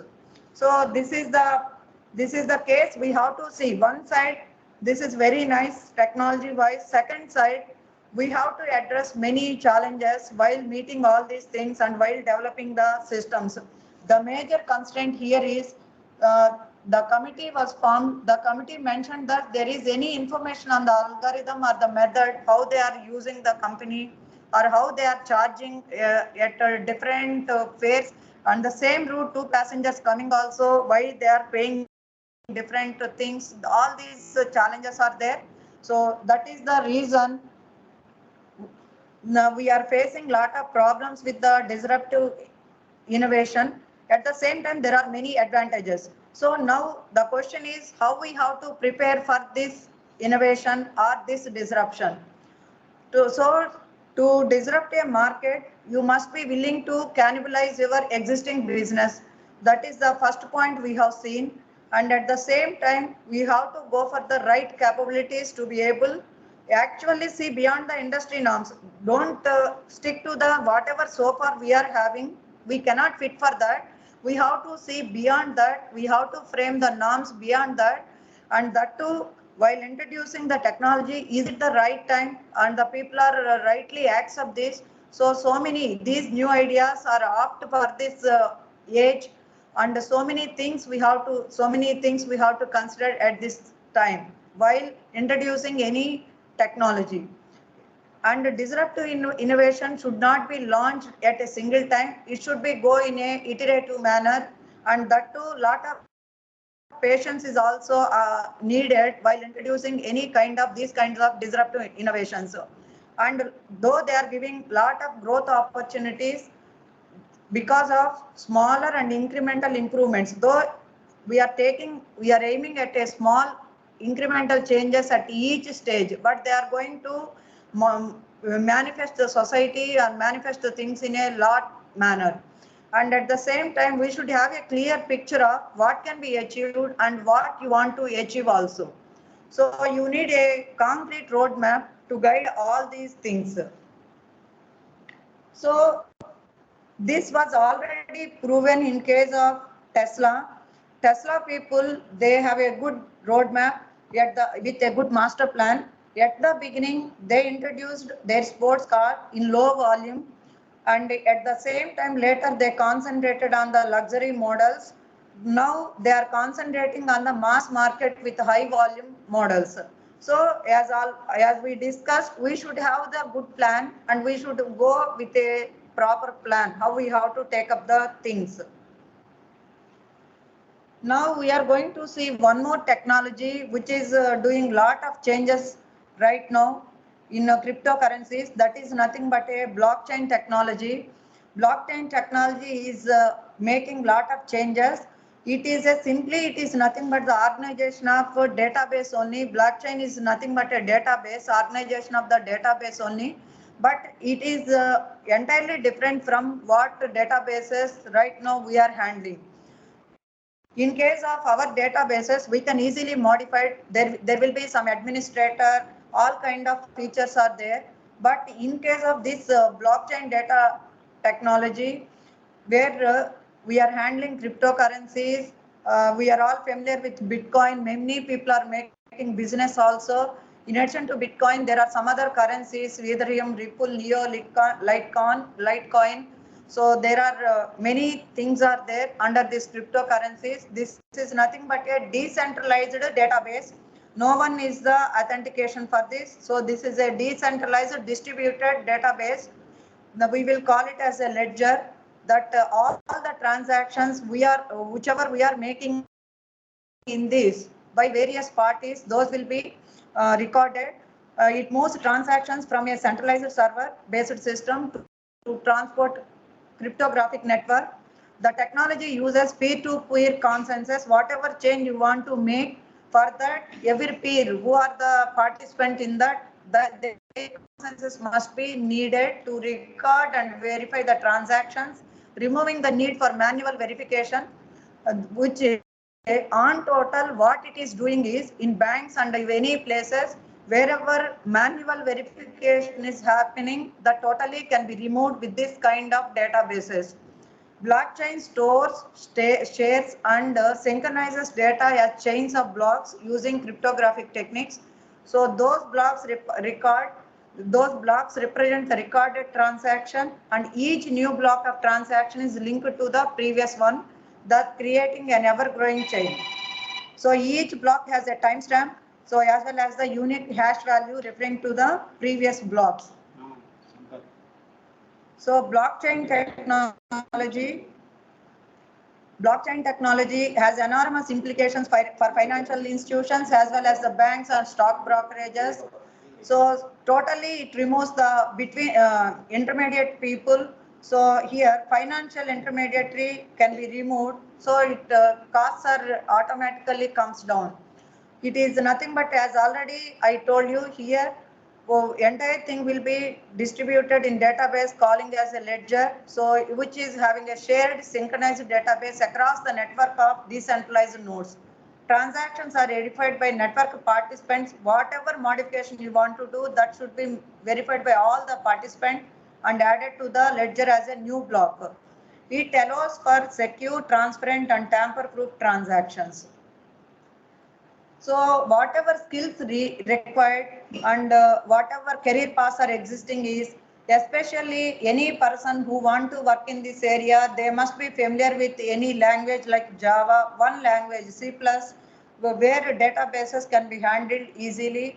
In the same way, a person should require the knowledge of data structures as well as the architecture. Basically, it is nothing but handling a database management system. And at the same time, on top of that, it is handling many security aspects. So cryptographic aspects are required and cyber security aspects are required. Now coming to the career paths, where you can enter here is, you can enter as a developer, or you can enter as a blockchain writers or cryptography community managers or legal consents, or some other posts are also there like accountants, public relations and marketers. So one more technology which is comes under the disruptive innovation. Comes under the disruptive innovation is the 3D printing, which is widely changing a lot of societal aspects in lot of domains. So this 3D printing or additive manufacturing is a process of making three-dimensional, like however we are doing with our printers, normal printers, how we are printing from the digital files to hard copies. This 3D printer also allows the process of printing three-dimensional objects from the digital files. So this 3D printing is the opposite of subtractive manufacturing.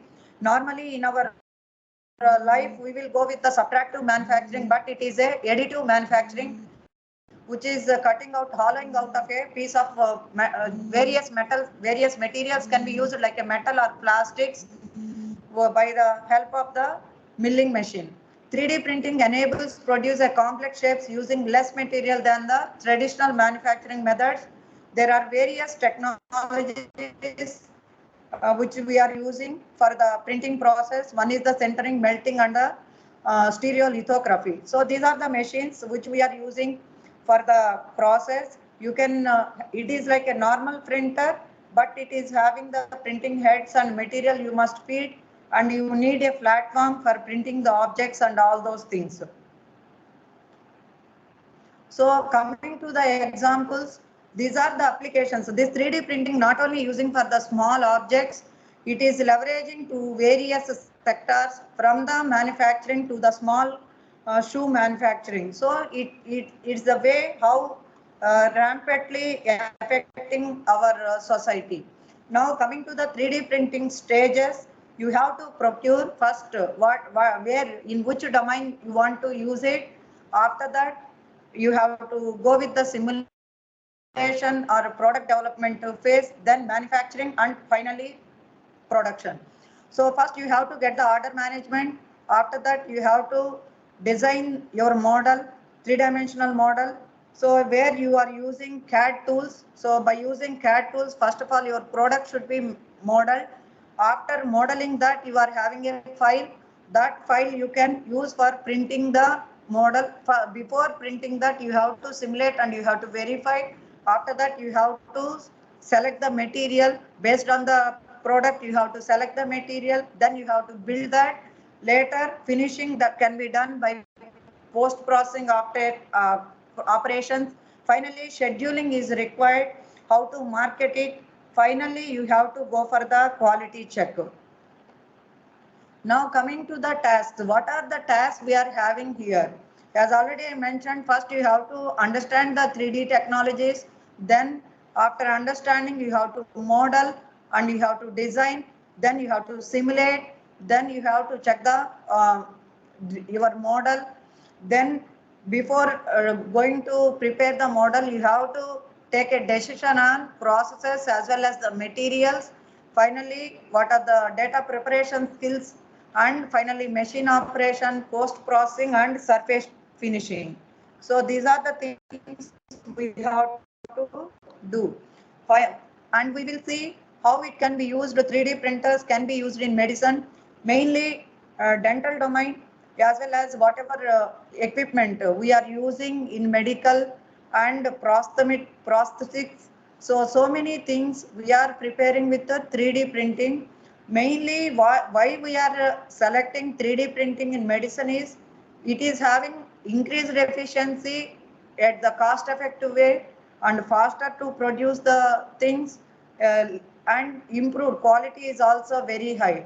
As already I told you, in dental, crowns, models and surgical guides, aligner molds, retainers. So many things are prepared with the 3D printers.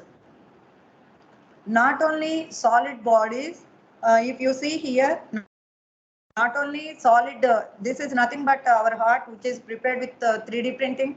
Not only solid bodies, here if you see blood vessels, they are also modeled by using 3D printers. So finally, 3D printing, why we are using is to replace human organ transplants, speed up surgical procedures, produce cheaper versions of required surgical tools, and improve the lives of those reliant on prosthetics limbs. So these are the reasons why we are preferring 3D printing, especially in medicine, though it is having lot of opportunities in various sectors. Now see, even food printing, we are doing with the help of 3D printing. Mainly you can convert alternate ingredients with the help of 3D printing. That means you can prepare the proteins from algae or from beet leaves or insects into tasty foods. It also opens the doors to food customization. That is, you can tune up with individual needs and preferences. And it also opening the opportunities in items like novel recipes and ingredients. Now coming to the skills required, what are the skills we needed here? You have to see how machine is operated. So machine operation, we have to go through that. CAD modeling and design, 3D designs, CAD modeling and design, and materials for which product we have to go with which kind of material, and after that how that can be engineered. Next, how it can be, the product can be developed. After developing the product, how business can be performed. Now the career outlooks in 3D printing. There are wide career opportunities are there in 3D printing, from engineering to from small engineering to the lot of construction. So in engineering, we are using 3D printing to print the design and visualize the product, especially in electronics for PCB printer, to print the PCB printers, we are using 3D printing.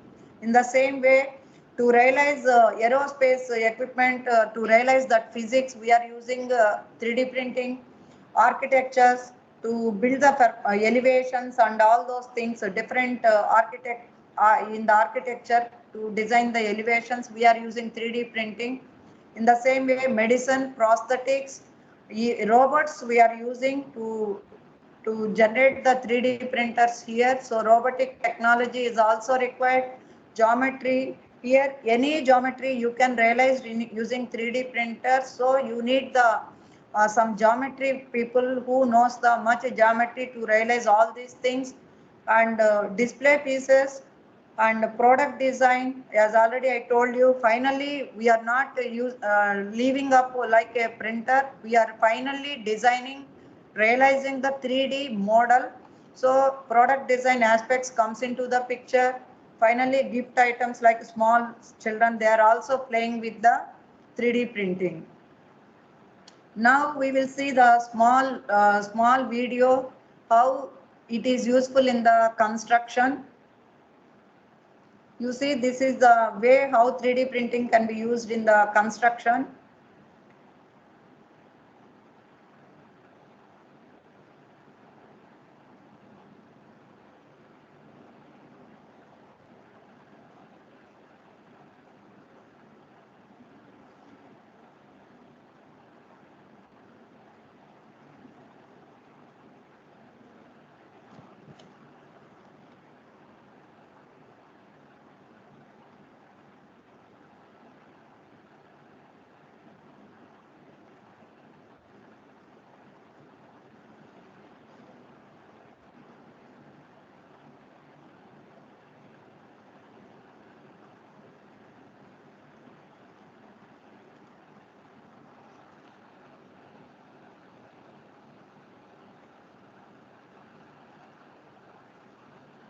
Hello, sir. Video is not supporting, sir.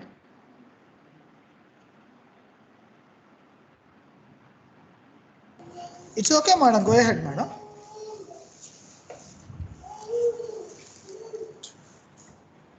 So now coming to the conclusion. So industrial revolution 4.0, it's a innovation, disruption, like a 3D printing or blockchain or IoT. It may destroy the jobs, but it will create the new jobs. So 3D printing is likely to require few new raw materials, and it is having the less waste. In the same way, it is a greener technology.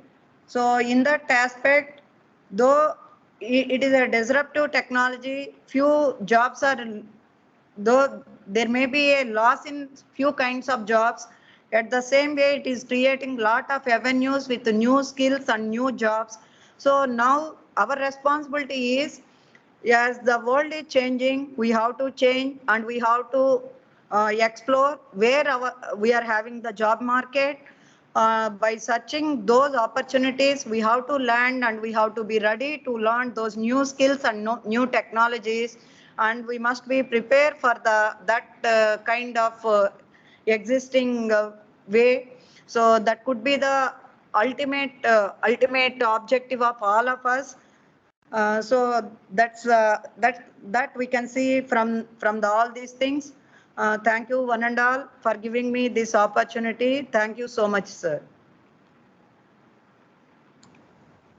Thank you very much, madam, for your presentation. Next, I welcome Dr. NVR Vikram from Vigyan University. Kindly present your session, sir.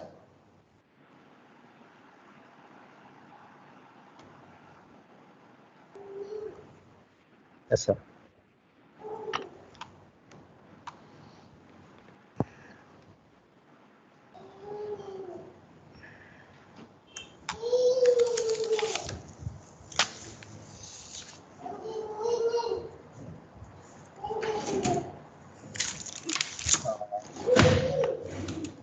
Is my voice audible?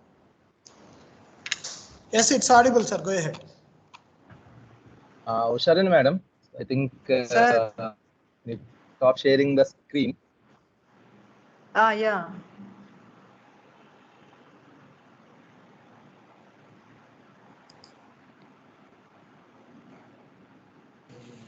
Madam Usharani గారు please అదే remove చేస్తాను. మీ screen sharing ని remove చేయండి madam. Remove చేస్తున్నాను Yeah, sir. meanwhile, Yeah. first of all, I would like to thank the organizers. Please wait, sir. Please AP wait, sir. cost. Yeah. Okay. No, Because- let her meanwhile. Okay, fine, sir. I wait. Okay, you continue, sir, please. రావు గారు, Yeah. Sir PPT కూడా madam దాని నుంచి access చేస్తున్నారు, అందుకని మా sir మాట్లాడుతున్నారు. Mean while అది okay అయిపోతుంది అనమాట. అది Actually, నా మొబైల్ నుంచి నా laptop. No worries, go ahead. Yeah. Okay, sir. Right. So, good afternoon, everyone. First of all, I would like to first thank AP Andhra Pradesh State Council of Science and Technology, and also the Acharya Nagaji University and all the organizers, and Dr. Nagkishore and all the other speakers and all the participants. A very good afternoon, all of you. Right. Before, let me share the screen. Sorry.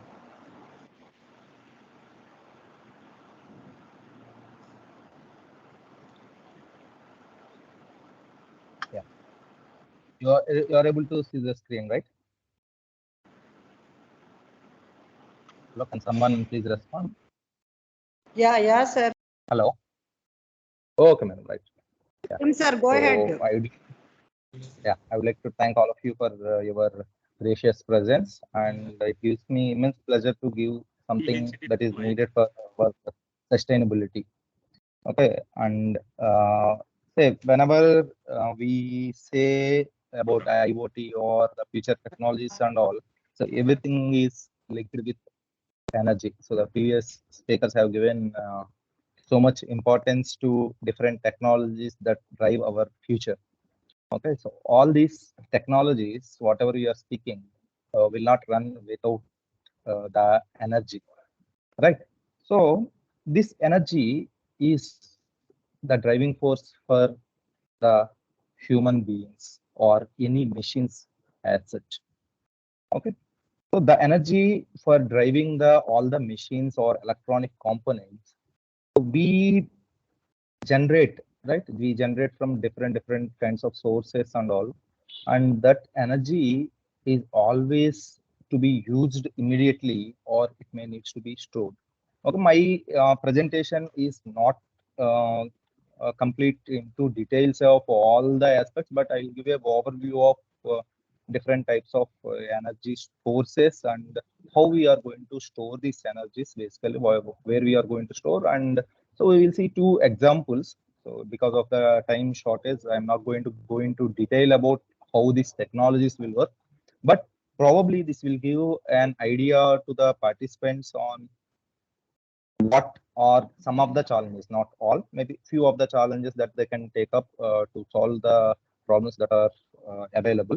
Okay, so myself, Dr. Vikram from Vigyan University, so doing as an assistant professor here in Vigyan University. Okay, so let me get into the contents here. So we are going to see the two thing.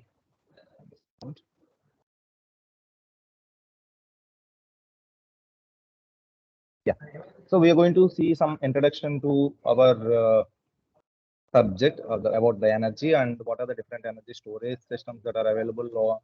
And then two examples I told, one is supercapacitors and another is liquid storage. And so I'll give a brief summary, or actually future challenges. I'll show you what the researchers or the students can take up, right?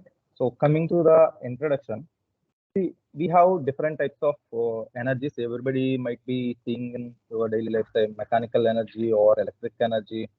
Okay, so electrochemical energy or the chemical energy by itself. So whatever the food we are going to take, so all the food or some hydrogen fuels. As nowadays, one recently, Nitin Gadkari sir has launched one car, right? So the car is using hydrogen fuel cells. Okay, or mechanical energy. So mechanical energy is what is driving all our vehicles or fan, AC, all the things. So the electric. So this mechanical energy has to be converted to this electrical energy to power these power these devices, all the devices which I was speaking. Okay, and electrochemical energy is converting this chemical to the energy form. And first thing is, what is energy? Energy is something which will give us capacity to do the work. Okay. So what are the different types of energy available? So basically speaking, so the energies are like different types, potential or stored energy, or the kinetic or working energy. These are the two types of energy. So what is potential energy? So potential energy is with respect to, like, say we have like height. So if somebody is standing at height, he's having high potential energy. Or kinetic energy. Kinetic energy is like, say if somebody is moving. Okay, so there is some kinetic energy in that person. So that is the kinetic energy. Okay, and so these energies, okay, are different types further. Okay, so like thermal, motion, electrical, chemical, nuclear, light and gravitational energies and all. Okay, and these energies are derived from two types of sources. One is the primary energy source and the other is the secondary energy source. So these primary energy sources are directly generating the electricity. Okay, so or the renewable, another is non-renewable energy sources. And the secondary energy sources are nothing but the electricity and hydrogen, for example, are produced from these primary energy sources. Okay, so this energy, okay, is generally to be consumed immediately, okay, or it can be stored for future purpose. So whatever the energy we are deriving from the primary energy sources, such as like renewable sources, if I say light, or the dams, right? The rivers flowing and we build dams and that will convert to the energy. So that is renewable. And the non-renewable, like coal. So coal, if we burn, so we get energy, right? So that is non-renewable energy sources, or the petrol or diesel, whatever it is. Okay. So those are the primary energy sources, and from that we are deriving this electricity or some hydrogen. Okay, and this energy we need to store for our future use. So why we should store this energy? So for example, let us take whatever the solar power or wind energy, and that energy we have to put it to use. Why we should put it to use later? Because we need to meet the energy supply and demand gap at different times. Okay, the energy supply is not like, say if you see the summer, like recently all the see this summer we have been facing severe shortage of electricity.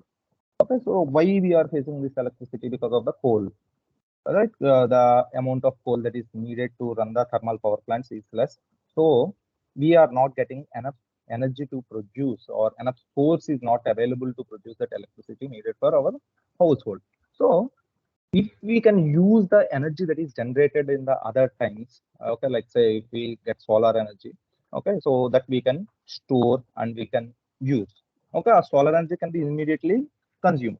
Okay, but not all the times. Like say if you see, okay, the total load here, the green color. So this is derived from the California requirements. Okay, so this is the hourly energy requirements, and this is the supply that is coming from different sources.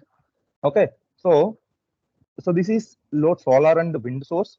Okay, and so this is the actual solar output. The solar output is more at daytime, and so sometimes we may not use the complete solar energy, so that energy may need to be stored. Okay, so these kind of energy storage is required for using it other times. Okay, right? So these energy storage technologies, there are different types of energy storage technologies. First, let us again go back to the question: what is energy storage? So what is energy storage? Energy storage is capturing the energy that is produced at some time and to use at some other time. Okay, so the major thing we need to is energy conversion and storage. So why energy conversion? So we cannot store the wind power as it is. Okay, so we need to convert the wind power to electrical energy and then store. So we cannot directly use the power of water. Okay, so that water has to be stored, right? The storage dams. The dams are storing water and later they are used to produce the electricity and they are converting. That is converting. Okay, so we are going to convert and then comes the storage. Storage is like say generally for electricity storage we use the batteries. So in the batteries we store the energies. Okay, so if you see different sources of energy like radiation, chemical, gravitational force, potential energy, electric potential or electricity, temperature, okay, latent heat, okay, and kinetic energy and the light. So these are the different types of sources, all these sources of energy. So we are going to convert it and we are storing it. Okay, once you store it, so we need to use it over a period of time. But okay, how this energy can be used later, right? So if I say flywheel, okay, so this is the storage capacity, how much it can store, up to 100 kilowatts it can store, and the discharge time is very immediate, very short time. Okay, and if you say batteries, so up to 10 megawatts of battery can be available, or the energy that is stored in the battery is up to 10 megawatt, and we can use it up to few days. Okay, the continuous usage. Okay, then compressed air storage. The compressed air storage can give 1 gigawatt, and so it can be used up to few days, right? Then pumped storage. The pumped storage here it's nothing but the water that is being stored in the dams, we can say. Okay, so that is another thing. So we can use up to month.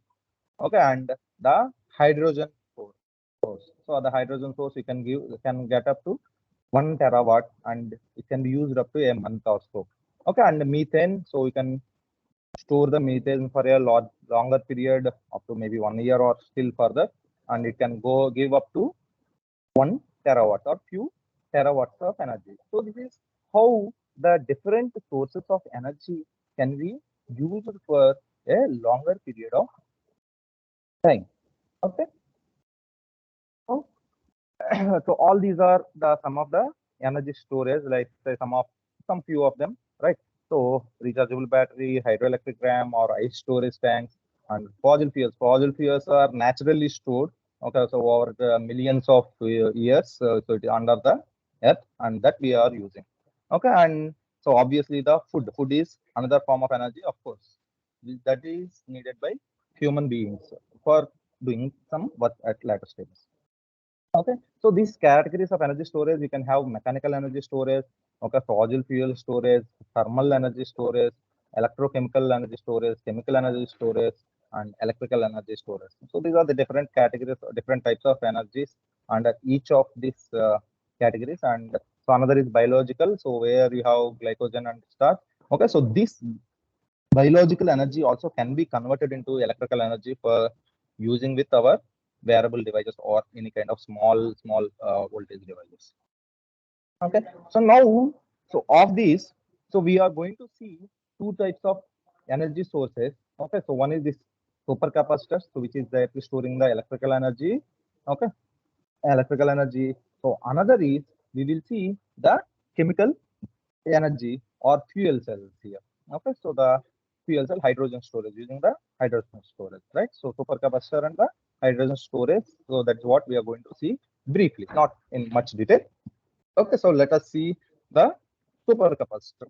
Okay, so what is a supercapacitor? It is an ultra capacitor or high capacity capacitor with larger capacitance. You can have more capacitance values.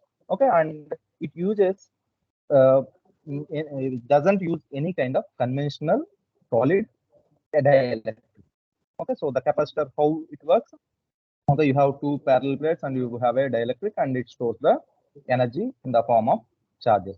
So you can charge and discharge. The capacitor discharge time is very low. We know that. Okay, so this capacitance is determined by the double layer capacitance or the pseudo capacitance in this capacitor. So one example how we can see this capacitor is, right? So you have the porous electrode. So in the porous electrode, the cation and anion are moving. Okay, so there are two current collectors on the both sides, and there is a thin membrane, so which will allow the passage of these ions. And these two are here electrolytes, and from the current collector, so we are going to collect the energy. Okay, so after when we want to use. Okay, but you know, right, the capacitors, so will have shorter life, right? Okay, now coming to the super capacitors, there are two types, right? So double layer capacitors, and here the charge storage is based on electrostatic. Okay, so it is stored on the electrostatic, and if I say pseudo capacitors, so it is electrochemistry. Okay, so these two can be combined to give some hybrid capacitors. So they can be storing the electricity electrostatically or electrochemically. Okay, so these capacitors bridge the gap between the conventional capacitors and the rechargeable batteries. And so if you see the density, energy density is very much less than the batteries, but the power density is very much high. Okay, and it will also have shorter storage or shorter charge and discharge cycles. Also have more cycles. Okay, see the shorter and more number of charge use it for small applications like the static ROM or for some for cars or buses or trains, but it is again the short period. Okay, so basically like you can also store the regenerative braking energy, right? So that is energy from braking. Okay, so that energy also you can store. Okay, right? So here one of the supercapacitor, how it is being built. Okay, so there are total 6 components of this supercapacitor. So you have a charger from where you are going to get all the electricity, and then you have a collector. So on the both sides, so the collector is there, and so you have the polarization electrode. So where the electricity is being stored, and there is electric double layer here. Okay, so this one is the electric double layer. So on the both sides, you see the positive and negative charges are there, and the electrolytic solution, so which will allow the movement of the ions to it, and there is a separator which is separating the two terms of electrolytes, so which will allow the passage of the cations or anions. Okay, so this is one of the supercapacitor.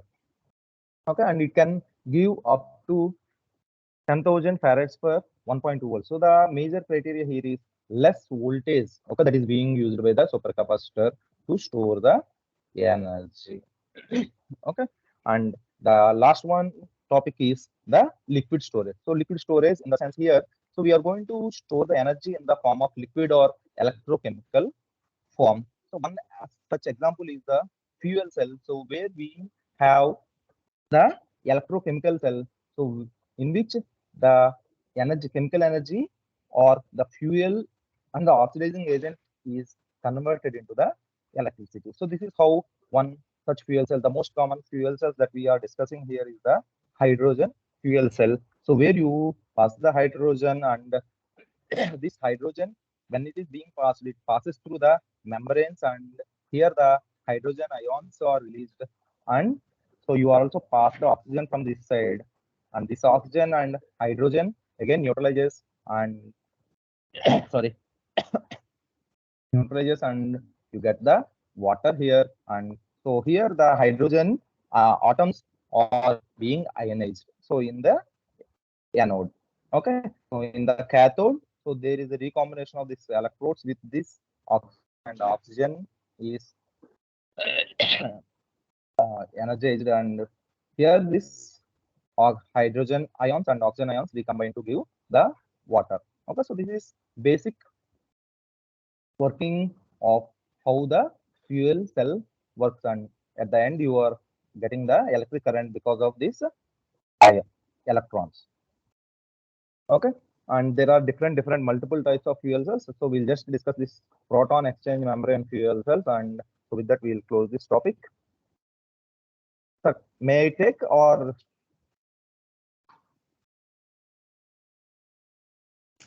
as early as possible, sir. sir? as early as possible. One more session is also there. Yeah. I will close it. So the proton exchange membrane fuel cell.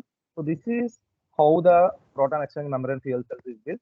So any fuel cell if we take, so there are different layers, membranes, where the recombination happens, or these membranes will block the some of the particles. Okay, so here the hydrogen gas is channeled through a field flow plates, okay, to the anode on one side of the fuel cells, and here the oxidant, so which is oxidation for taking the oxygen, okay, so with the hydrogen, so that is being channeled on the other side. So whenever this hydrogen is passing here, so you have the platinum electrode here. This platinum electrode splits the hydrogen into hydrogen ions and the electrons. The electrons pass through the outside circuit, and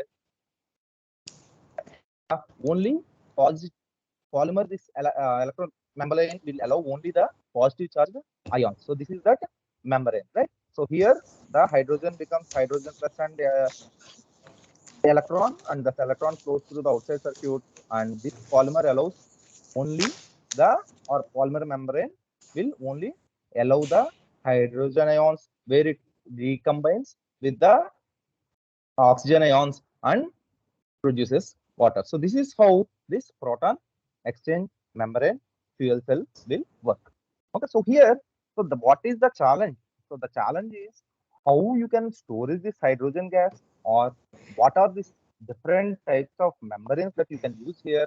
Okay, different types of membrane you can use here, or the catalyst. Okay, here we are telling platinum catalyst, so which can produce the hydrogen plus and electrons. Okay, so which gives us better ionization here, right? So better ionization means more electrons will pass through the outer circuit. So these are the different ways we can think into how we can improve this fuel cells such that we get better efficiency. So this is one very important technology, okay, that is needed for our future, because you see right nowadays all the electric cars are coming. So even recently Tata has launched Tata Nexon EV Max.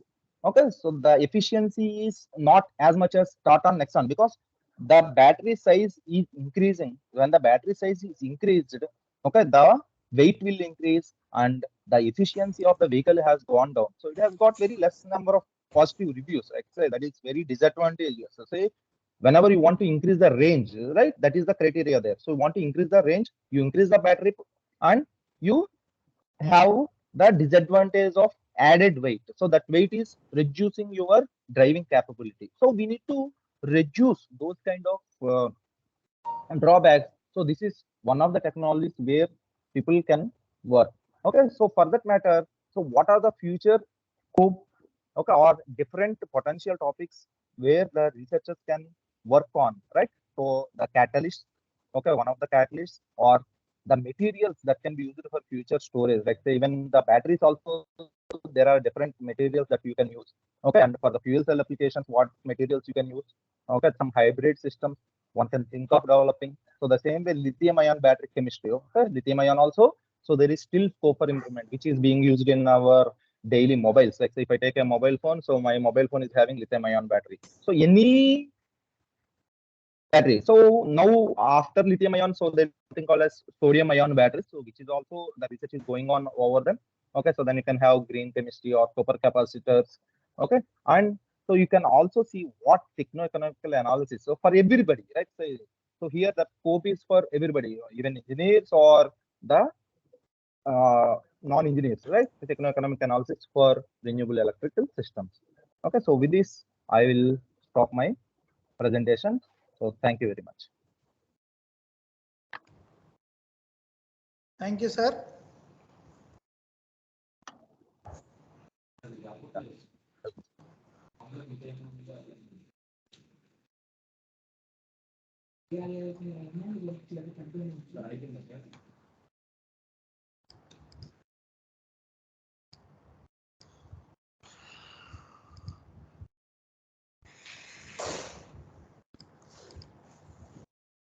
Hello. Sir, is my screen visible? Yeah, visible, sir, visible. Yes, Okay, sir. right. Yes, sir. Due to time factor, I'm not taking much time. So most of the contents are covered by the honorable resource persons. So I'm not worried about all the preliminary sites. I'm start with from here. So what are the top 9 emerging technology trends for 2022 is the 9 emerging technologies are there. They are artificial intelligence and machine learning. Second one is the robotic process automation, and third one is edge computing, and fourth one is quantum computing, and the fifth one is virtual reality and augmented reality. Can you move your slides, please? Yeah, it's already moved now. No, not moving. Yeah, it's now okay. Now? Yes, it's Now okay. is it okay? Fine.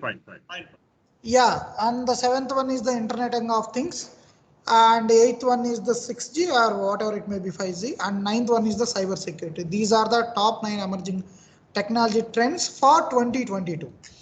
And coming to the first one, virtual reality. So the lot of discussion is going on about the virtual reality. I won't take much time. It is an artificial simulated environment. So previously, if we want to buy a car, we are going to the some showrooms, Tata or whatever maybe, we can go to the showrooms and we can see the car and we can buy the car. Now, based upon the simulation environments, we don't go to the showrooms. We can directly, by using the virtual reality, we can see that one. And not only like these ones, the tests, the lot of tests are also going on the virtual reality. And coming to the augmented reality, it is very similar to the virtual reality, but it enhances the surroundings. While we are traveling to some place, we mostly based upon the maps. So by using this one, not only source and destination, we can see in 1 kilometer there is a coffee shop is there. You are driving a lot of time, 50 kilometers. There is a coffee shop near 1 kilometer. You can make a halt and you can take something.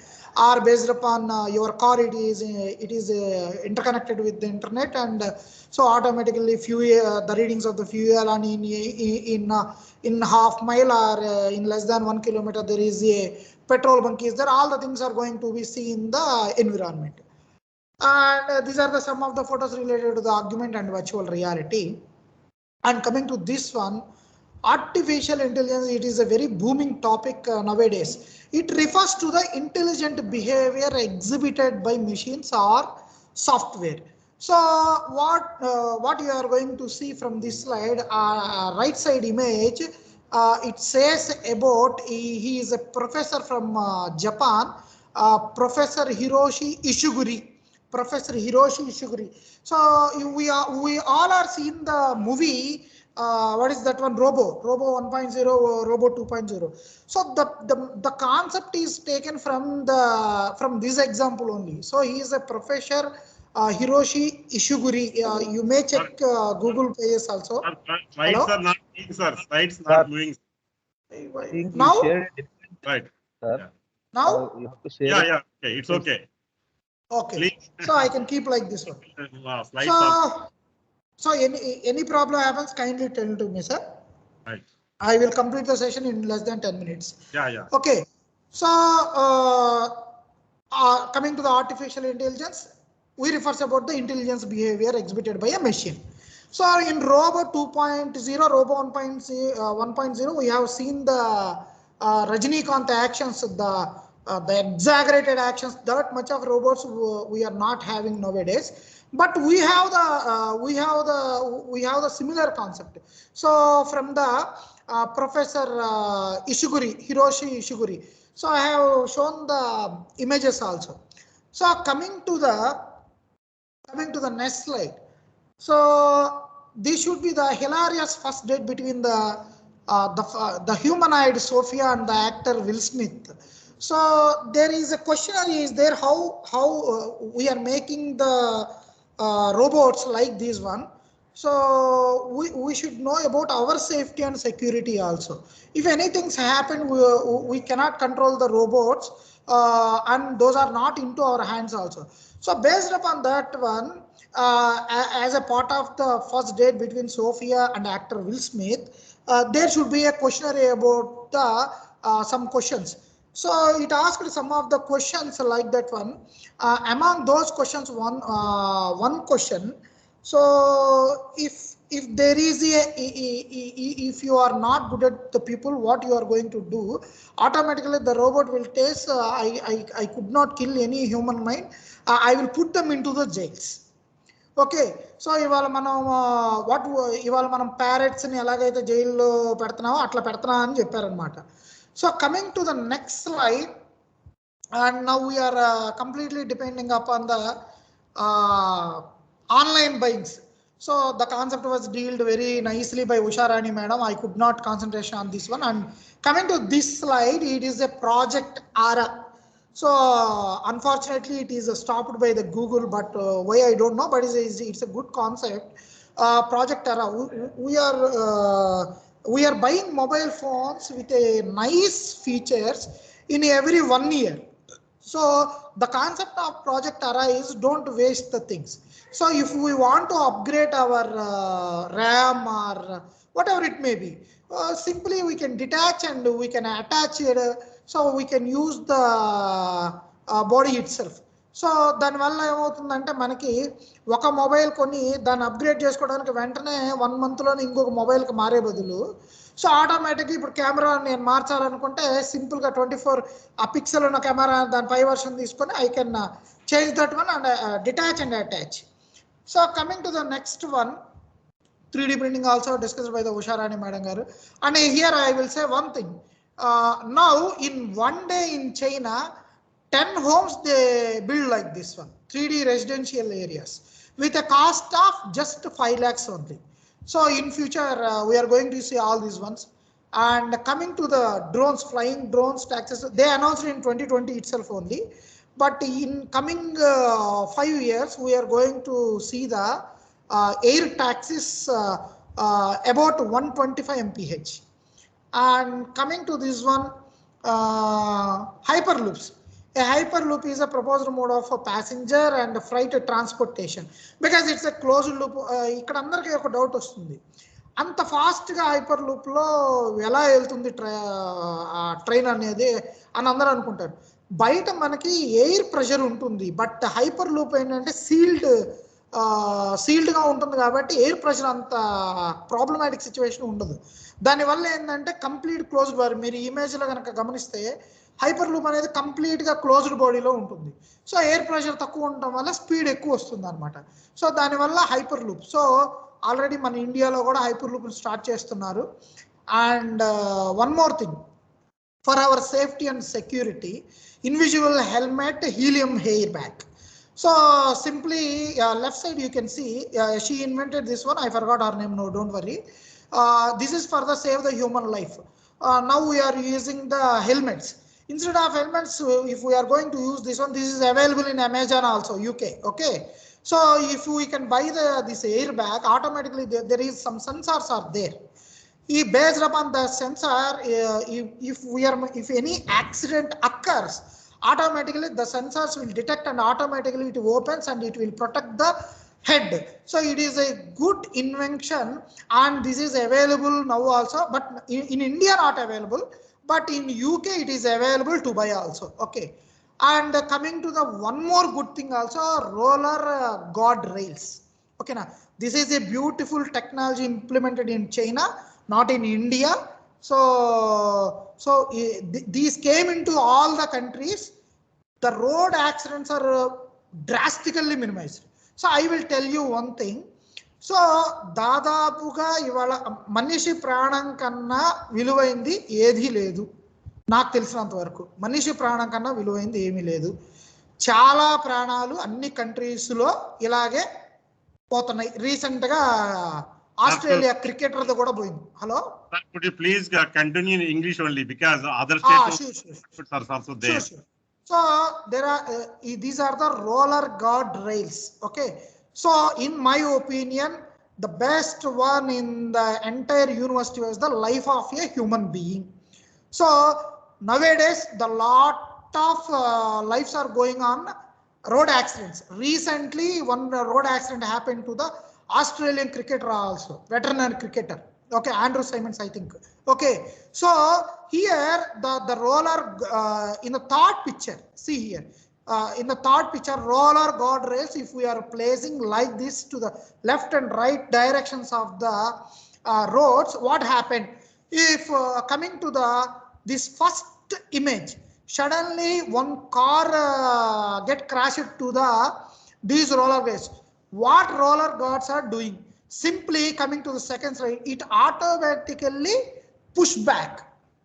Nowadays, what we are using, iron grills are we are using. If any hits happened, the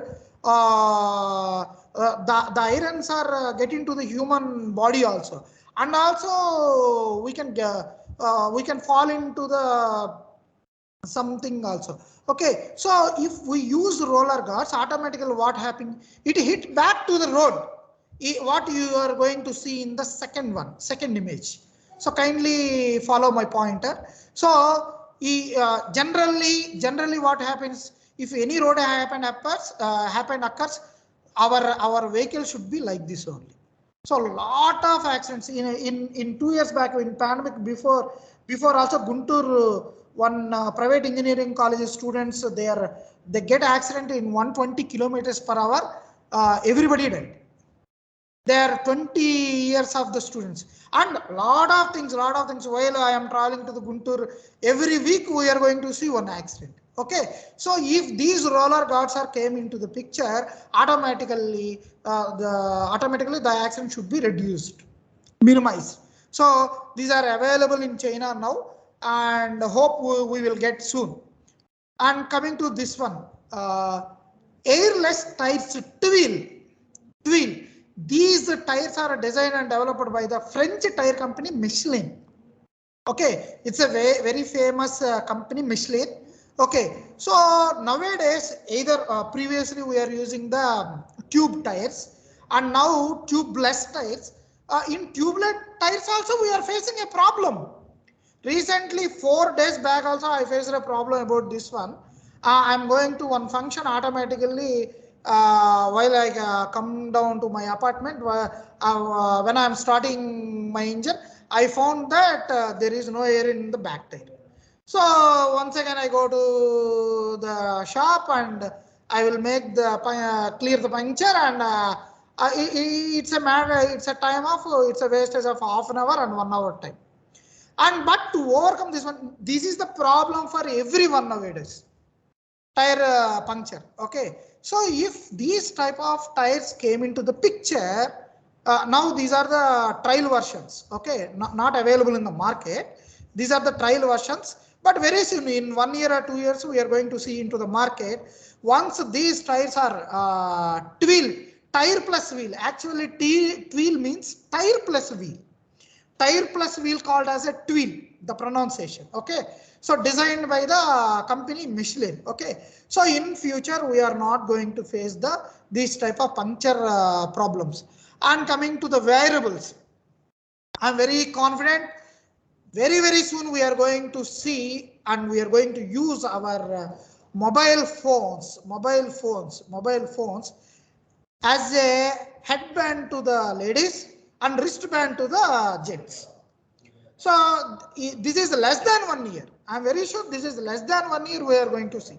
Now we are seeing very fold mobile phones. Samsung Z Fold is there. It's a foldable phone.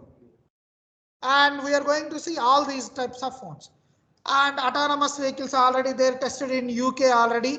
So driverless cars, if we are going to the USA, in USA Tesla company is there. So if you don't want to drive itself, you can feed the map and you can go to your destination very easily. And coming to the one more thing was my favorite concept was the Tesla. Can you imagine a car without engine, without gears and without fuel?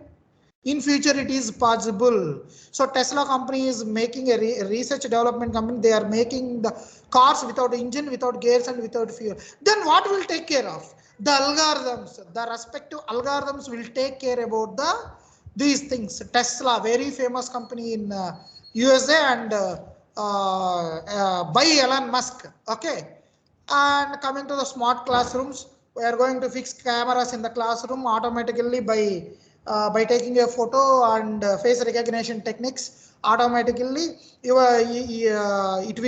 will send a message to the parents also. The feeded mechanism. What are the phone numbers are available in the database automatically. In olden days, we can write a post to the parents or monthly reports we are going to send. No need. If we can do that one automatically by software itself, by technology itself, the parent get the spirit your son is there or not there with a photocopy of the evidence. And coming to the merging human brain with computer, lot of sci-fi movies are came on this one. So a chip placed to the a chip placed on the brain, human brain. So this is also supported by the Google and bringing by the startup by the Elon Musk. And coming to the this one, holographic TVs, and some part is it is covered by the Usharani madam also. So holographic TV, recently 2 years back or 3 years back, one football team stuck somewhere and rescue was happened. So if this technology is there, a ball type material was there, it will fly like a what is that one? Drone. It will make the holographic images of that valley or that tunnel, whatever it may be, and it found that, and we can rescue easily. So if this technology available that day, so the rescue will be very smooth and very simple. And coming to the next one, so I will tell you one thing. My design thinking approach, due to time factor, I'm coming to the design thinking approach. So my design thinking approach, and each and every should be followed this one. Up to my knowledge, you should follow empathy, define, ideate, prototype, test. While you are defining, you should have a focus. And while you are doing ideate, prototype, test, you must have a flair. Empathy, jali karna daya in Telugu. Empathy, okay, we should have empathy. For example, now I will take one example. Now we are very aware of the lift monitoring system. The lifts will be move up and down only. So there was no lifts in university. Those will move left and right direction. So the existing method was the lifts moving up and down direction only. My proposed solution was that it will move left and right directions also. So empathy. Empathy. So a student from engineering. So he thought that, so I could not walk entire thing in the campus. So automatically, if I can put a button 201, the lift will come to the second floor, and automatically it takes the left direction and it will stop, and directly I enter into the classroom. Now the regular practice, what was the regular practice? If we can go to the 205 in one apartment, we can go to the second floor and we can get down and we can move by walk. But what here in the example, we can go to the second floor and it will take the right direction or left direction. It will move to the fifth room and it will open, and we can walk to the directly to the room. And define, while you are going to take the define nirvachinchu. Okay, so while you are taking definition in a proper manner, so while you are defining, you should have the focus. So coming to the ideate, and you can make the prototype rupa kalpana. Okay, so you make a little bit of prototype and you can test your prototype is working correctly or not. While you are doing entire this procedure, ideate, prototype and test, you must be flair. Tapana, cheyalane tapana undali. And you can then after the test will be passed, you can deliver the thing to the world. So this is the design thinking approach. Empathy, define. At the time of the define, you must have the focus, ideate, prototype and test. While you are doing the ideate, prototype and test, you should maybe the flair. Okay, you have flair. Okay, and coming to the last 2 minutes. And now the concept is future technologies, and coming to the depending upon the sustainable development goals.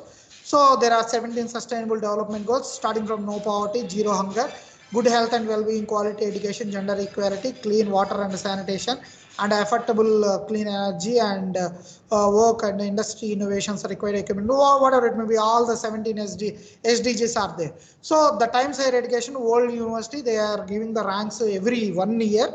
So in April 2022, they delivered the Times Higher Education Impact Rankings 2022 worldwide. So based upon the 27%, it is based upon the what are the publications we have published in the respective criterias. Publications taken from the Scopus and Web of Science. So these are the rankings what Acharya Nagarjuna say. I am establishing one example. At what stage we are also, we can see that we have to publish our work in SCA and Scopus indexed journals for 27% of the marks in the rankings. So one best thing was what I say very proudly to say that as today as a state partner of the AP Coast for this webinar. So in all the categories, all the 17 sustainable goals, one and only university in India get all the ranks in all the categories. So coming to the 17, so I just put my slide here because of I'm from the Acharya Nagarjuna University.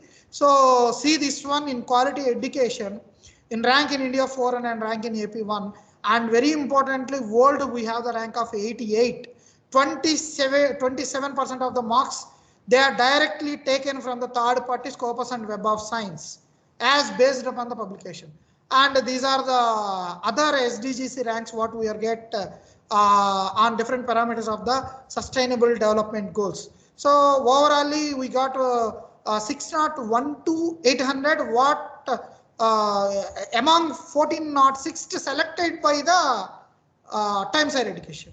And in India 23, in state 2, first is the one deemed university. In public university, we are the number 1. And these are the sustainable development goals. And finally, science is a beautiful gift to humanity. We should not destroy it. And I'm very thank you, Ananda. So sorry, I'm little bit hurried due to the time factor. Very nicely presented, sir. Nice information you have given. Thank you very much. So thank you very much, sir. And